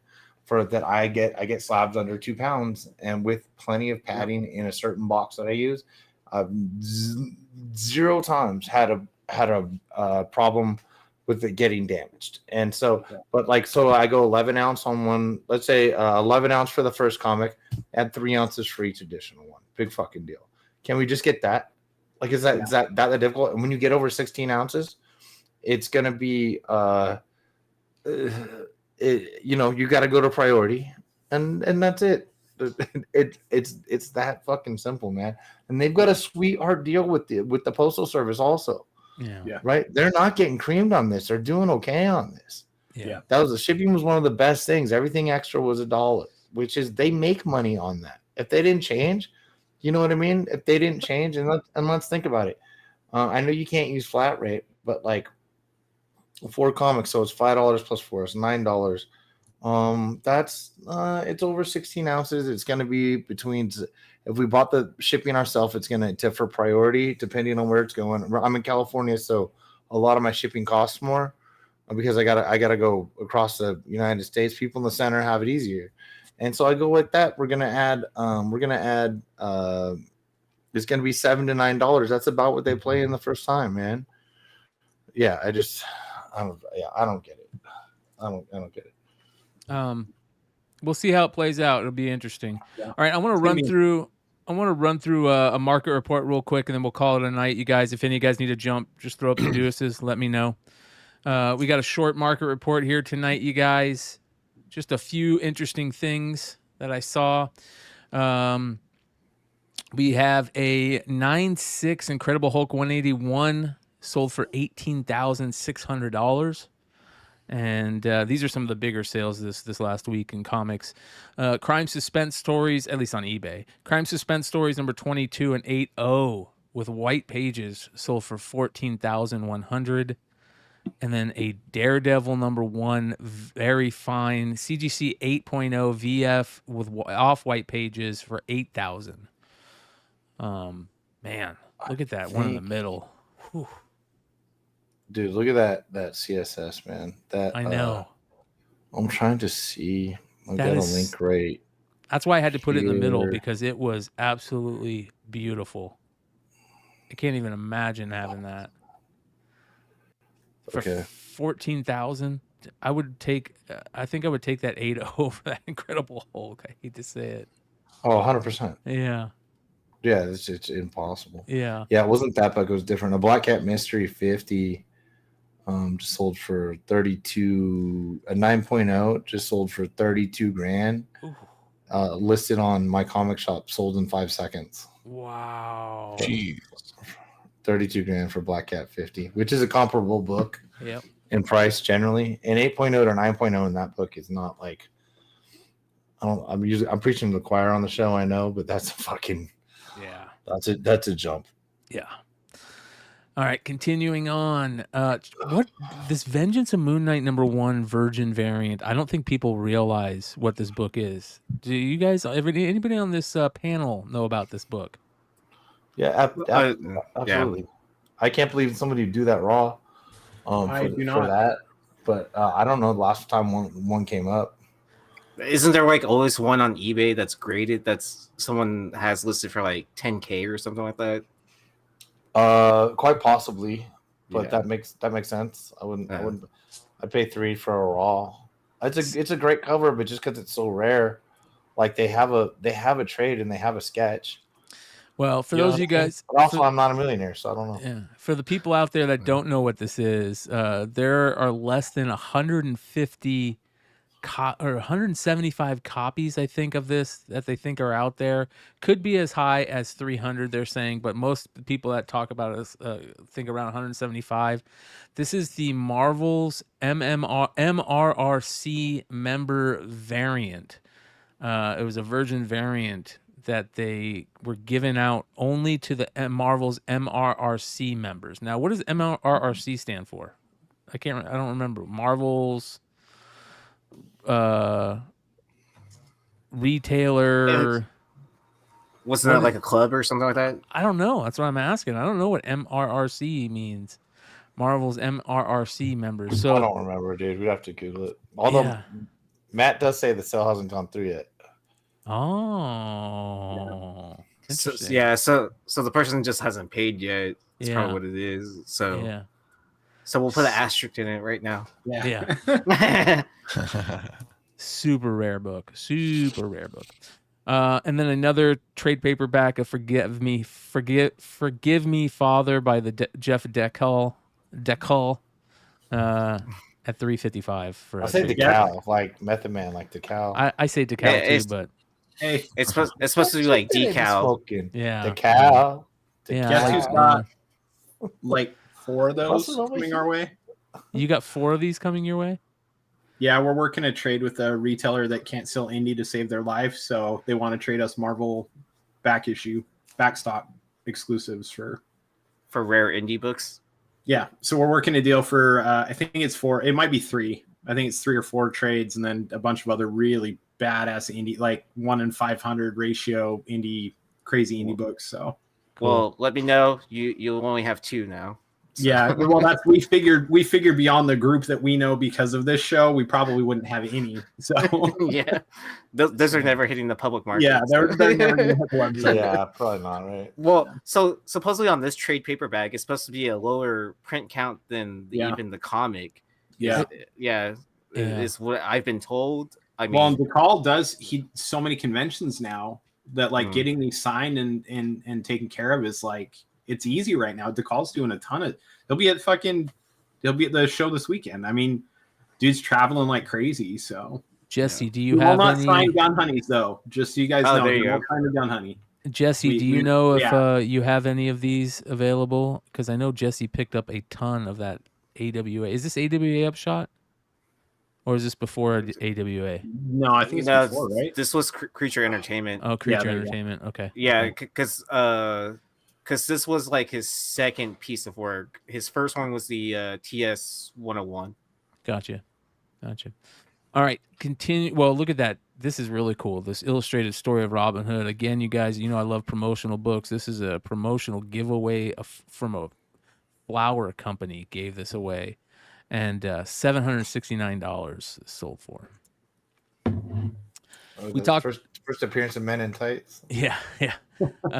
We talked about the Sports Almanac, Back to the Future Gray's Sports Almanac the other week. Here's another sale, a raw sale for $250 about, I imagine. And then a Amazing Fantasy 15, the silver foil edition, limited to 1,000. They're numbered. This is a 10.0, a CGC 10.0, and these things they're so stupid. This is like there's so many 9s and 10s of this book on the census. So it's not even a book. It's literally a sheet of silver from a mint. Yeah, there's not I don't know, man. It's ridiculous that anybody would spend $1,300 on this. Exactly. I think there's only 9.9s and 10s. Yes. Yeah. Because I'm kind of serious. I'm wrong, but I'm talking. I think the majority are 9.9s and 10s. Yes. Yeah, that's all I've ever seen. Yeah. But what makes this important, I guess, is it's part of the first release set of like. Okay. Yeah, I mean, that's a big deal for coin collectors. That is true. It is a big deal and if it came from a mint, issued from a mint, then that makes sense, I guess. Yeah, so it's from the New Zealand Mint. If anyone cares, that makes sense. It makes sense. It makes sense. It is real. It is a lot of fucking money. You could, hey, dude. When I know we're heavy on Robert Kirkman tonight. Walking Dead days, man. We can melt these down and. Maybe it becomes barter when the zombie apocalypse actually gets to it. Dude. So maybe it's not that bad. Take off a little corner to pay for some goods. You got it. There you go, man. Make silver bullets for those vampires. Yeah. A Superior Spider-Man 17 J.G. Jones variant sold $305 on 16 bids raw.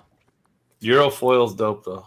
Yeah, I got this one here ready to be graded. I want one. I didn't know that was coming up. I could just reach it. So. Amazing Spider-Man presents Black Cat #1, the 1 in 25, a 9.6 J. Scott Campbell Black Cat variant sold for $13.50. That is crazy. I'll just go pick up the foreign edition instead. It's a beautiful cover, so I get it. But damn, yeah, like that's crazy. Modern Invincible ratio. Iron Man #1, the movie photo variant. It's supposedly a 1 in 100 ratio. I didn't know it was a 1 in 100 ratio. Is that true? That is a 1 in 100 ratio? Or is that what they're calling it? I know that some of the early photo variants did have ratios. Okay. Like there was that Iron Man where he's like punching the ground, where it's the full image and not just the framed one. That's a 1 in 25. So Yeah. I don't know about this one specifically. Let us know, long short. Yeah, there we go. There we go. So for 247 pounds, which is about 230, I imagine, maybe 240 US, for a 9.8, which is pretty damn good for that book. And then I love this Miss Marvel #18, first full Mystique, such an underrated book. A 9.8 sold for a little over $1,000. Yup. I don't know. J Law was blue. And I was like, man, she's hot. That's the first movie I remember seeing her in. Yeah, yeah. This is a great book. Great book. Yeah. The Iron Man is a 1 in 100. Okay. Okay. Confirmed. Wonder Woman #600, a 9.8, sold for less than $300. That's a $280. big drop on that book. Yeah. Yeah. Ouch. One of my current new grails is Space Adventures #12, you guys. It is one of my new grails after I picked up my Spirit issue or giveaway or whatever they call those, Spirit weeklies. The first UFO mentioned in comics and modern comics. This is next on one of my next grail pickups on my list. I gotta find a Space Adventures 12, one of the most classic alien covers in my opinion. It's been homaged by the great Bruce Timm. It's been homaged by multiple people. Killer book. Just don't show Stein once you get it. Yeah, I know. I know. 9.0 of Sentai #2, a CGC 9.0, so for $406. That's a big drop. That used to be a 4-figure book, even at that grade. Yeah, I think so. I think didn't Phil from Vintage Comics and Toys sell one for a ridiculous amount? Like at least $2,000, I want to say. It was a lot. Don't put print runs on your listing. Just put super rare. Yeah. Impossible dose. HTF. Right? Somebody's like, man, I got 4,599 more chances at this thing. So 4,600 minus artist comps, writers comps, creative team comps, secretary comps, janitor comps, parking attendant comps. Don't mess with those parking attendants, man. Those guys know how to run. Yeah, they do. The actor comps, right? Did you get them? Yeah. So I don't know what he's talking about. Market has pivoted to Fruit of the Loom comic for Power Rangers. No way. Get The Fruit of the Loom. You didn't know about that? He's I know he's not kidding. I just don't know what book he's talking. I don't actually have any idea. It's like Power Rangers #1, and it was a promo giveaway for Fruit of the Loom. In your undies. Yeah. Yep. All right, man. I think I'd rather have the underwear. Yeah.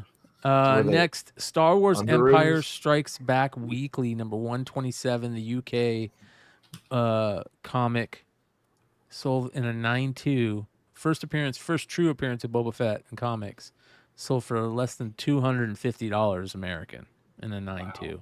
Yeah. Yeah. Now, is that a U.S. print or is that a foreign print? It's a foreign print. It's foreign print. Yeah. Yeah. Is that mag size though? Yeah, mag size. Yeah, it's like it's just mags like never get their due. That's it. Dude. Yeah, it's just like the Captain Britain size. 2008, not 2008. Captain Britain. Yeah, Captain Britain size. A collector of Hellboy sold his first appearances this week. It looked like both put on that wood grain table there. Dime press number 4 and 8.0 sold for $520. And I feel like that's not bad for an 8.0, right? No. Everything's that down, dude. 9.6, that's Well, really so low. many of them are come back green or purple label. Yep. Because of even though I don't know, people can't figure it out. There's the story of the guy opening a case and half of them being like that there's marker on them somehow. Yeah. So that's I don't know. It's really difficult. Dime press was first, dude. If only he had a good cover. Right? Yeah. Yeah. I love Hellboy stuff, man. I love Hellboy stuff. I've told the Al story about Jaffe. how I like Al Jaffe. the LCS near us is why there's a Hellboy, right? Or in Utah. Really? Yeah. When I told that, I remember that story. Yeah. Yep. I remember that. Yeah. Yeah. That was good shit. All right, next. This is interesting. Spider-Man #1, the gold facsimile edition from Scorpion Comics by Clayton Crane. A 9.8 signature series sold for over $1,000 of that book. That cover is killer. I've got a silver set. What's up with the gold though? Did he only make like 9.8 golds or something like that? He added them on after the fact. Yeah, to what? He added them on after the fact, right? I'm sorry, that's an acetate joke. I'm sorry, man. It's fucking late, man. That's an acetate joke. He individually I thought marked it was all of the spider webs with gold ink after the fact too. I thought you were digging at James in his fucking table problems. It was because of the old Spidey label on there. Yeah. That premium. Like, you can't get that label anymore. Yeah. Wonder Woman #38 Raw sold for $407. That's I've got one of those. I'm gonna dig that shit out. What are you talking about, bro? That used to be like an $800 Raw book, right? I remember that book selling for like $800. I never even paid any attention to that book, but I have that whole run, like all the ratios and everything. I feel like that those was Finches. All the rest of the Finches didn't sell for that much. I mean, they're inflated. They're not below ratio or anything like that. But that 38 was always the book. The other ones were sketch also, but that 38, I picked one up at the side of the road going on the way to Palm Springs. I was pretty excited about that. Not bad. In a store. But and then Harley Quinn #1, the Adam Hughes variant in a 9.8, $400. Used to be an $800 book. Yeah. Yeah. I never thought I'd see the day because of this book dropping to this price. Like, because like back then when this was an $800 book, the Adam Hughes Spider-Gwen one was like a $400 book, like $300 to $400 book. And now what? The Gwen book is now like an $800 book now. It's like a $600 to an $800 book. Yeah. that Gwen book is terrible, dude. Like he somehow had like either the knowledge or foresight before announcement to actually make this cover look like Margot Robbie. Yeah. This was well before an announcement. I mean, a couple years before. Yeah. And it just happened to look like hers, which I always thought was an added value. And this was tough to get. And I remember actually getting this at Heidi Ho day of release, right, for like $12 and thinking I was rich because I could pay for my A covers that day because I sold it on eBay for $25 that night. Look, I get to keep a bunch of crap books that are now worth 25 cents each, and I just sold a fucking $800 book. Different approach. Next, some Spider-Gwen or some Spider-Verse books. We've got the Spider-Gwen 16 1 in 50 Dave Johnson variant, one of my all-time favorites. 280 raw. I love that book. And then look at that. 1800 raw. That's my book. Easy E makes the list this week. Yeah. Sweet. Nice sale, dude. Go Dude, Spider #2. I started at $1. By the end of it, I had like 85 watchers on this. Nice, I was like, this is insane. Dude, I think I told you this. I don't think I told it live, but I had like 4 of these fucking things at one point. And I sold them when they were hitting like $100 a piece or whatever. Cause I'm like 4x ratio. Yeah.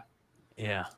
Yeah. I didn't have the foresight to hold on. I hold any ratios. I generally hold on to one copy. Do you think it could have been cracked and graded and pressed? I mean, I bought it as a 9.6, so I have no idea. I didn't look up grader sets on it or anything like that. So they're not gonna have any.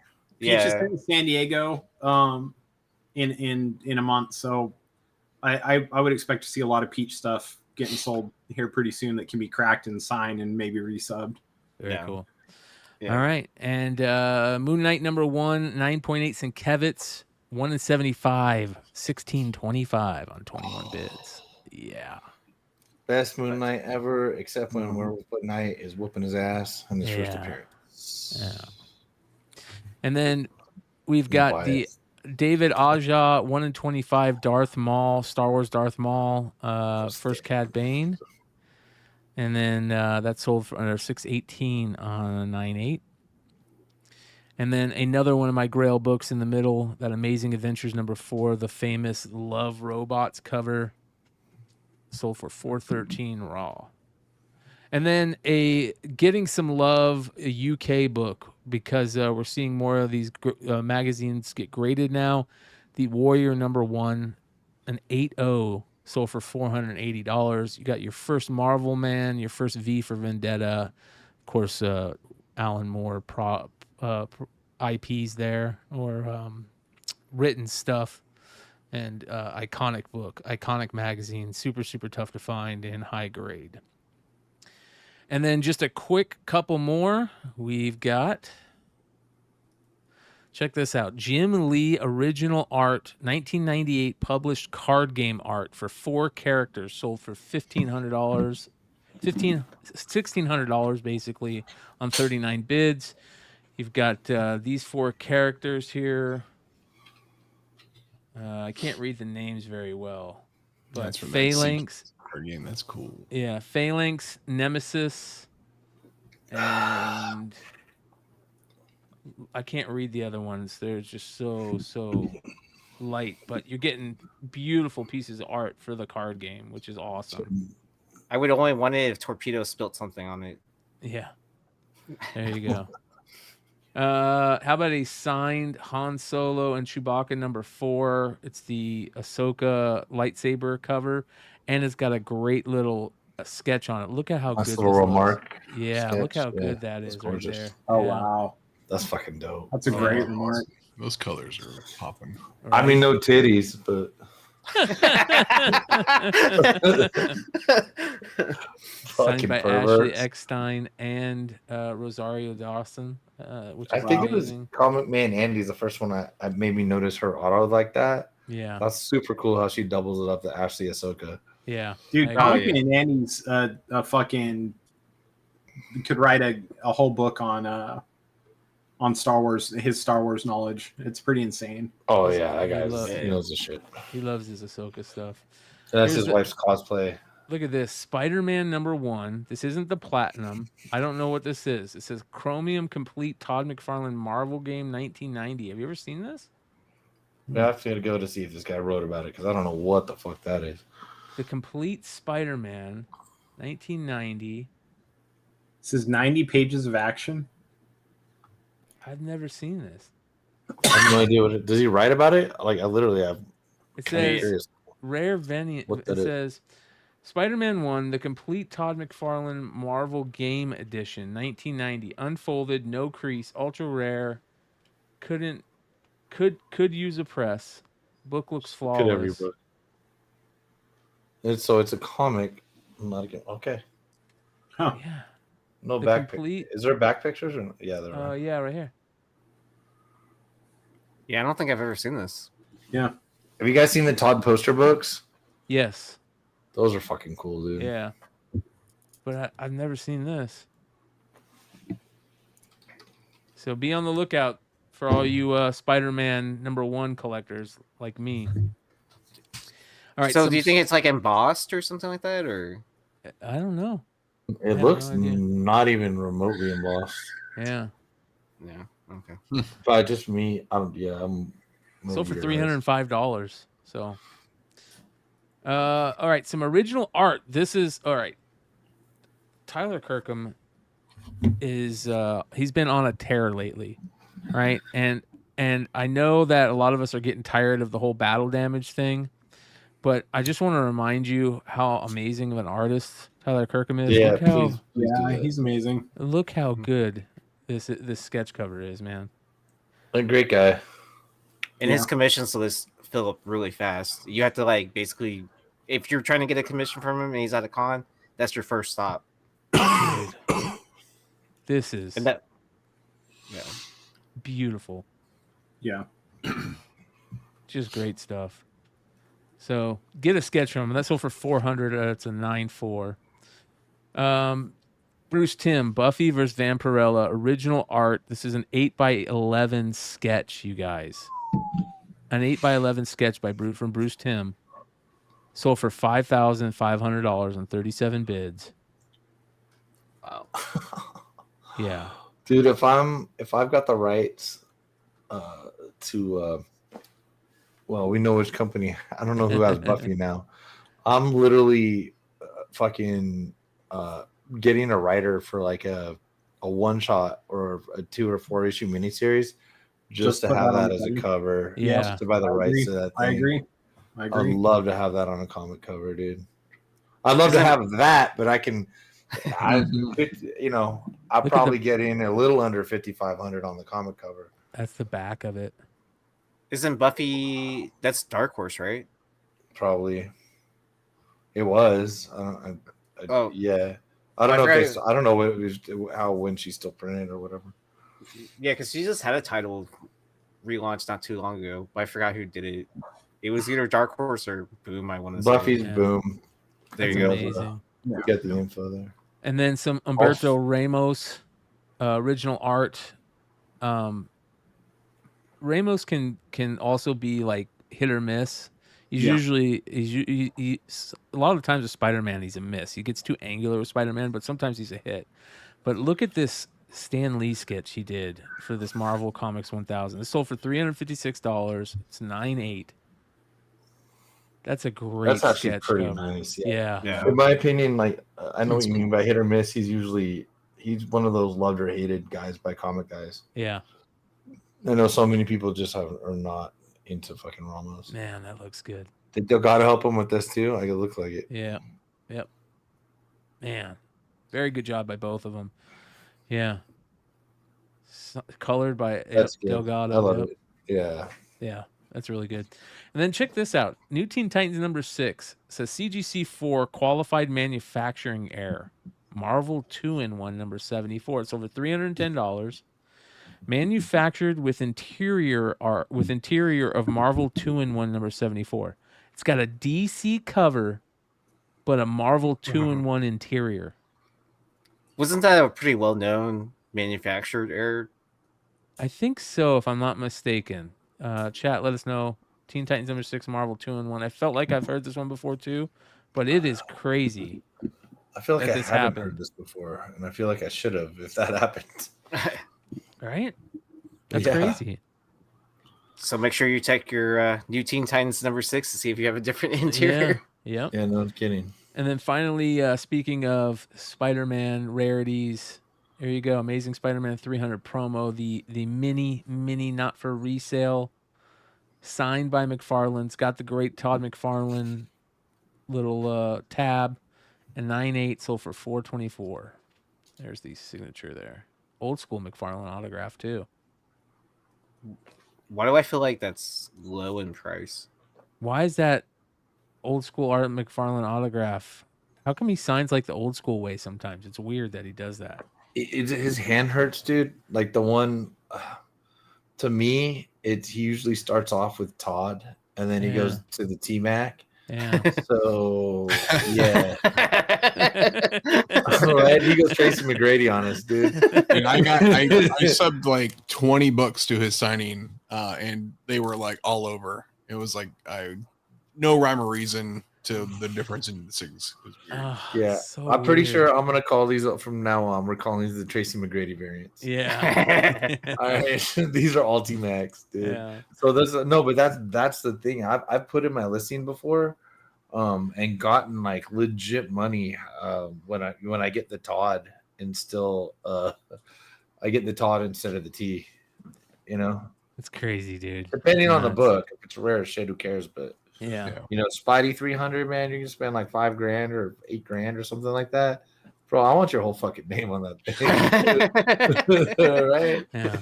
So 88. Just sign it in blood. Yeah.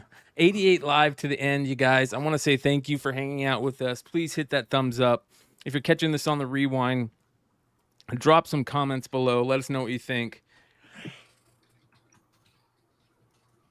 Sorry, I tried to keep that one out, but it was now everybody's yawning. So you can thank me for that. The big yawn. Yeah. Start the show with coughing, end it with yawning. Start it with coughing, and end it with yawning. It's been a long night, so I don't think we're gonna do after show tonight. But we will be doing it Saturday night. So come hang out in the after show Saturday night. We might do one tomorrow for Bogcast. Come hang out with us for Bogcast. Go check out Clutch's recent drop for his Void Rivals book. Go pick up the Maria Wolf variant. Pick up the set. If you're not picking it up from Clutch, pick it up from Wanted Comics or Rups or JJ's. Friday on Whatnot. Yep, Friday on Whatnot. Yeah, exactly.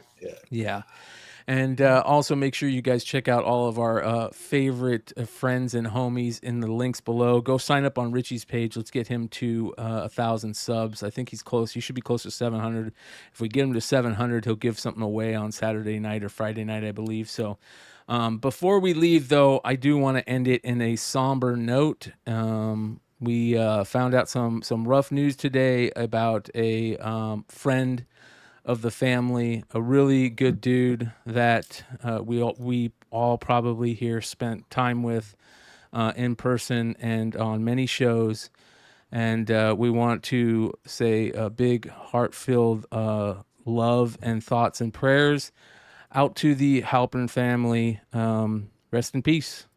We're out.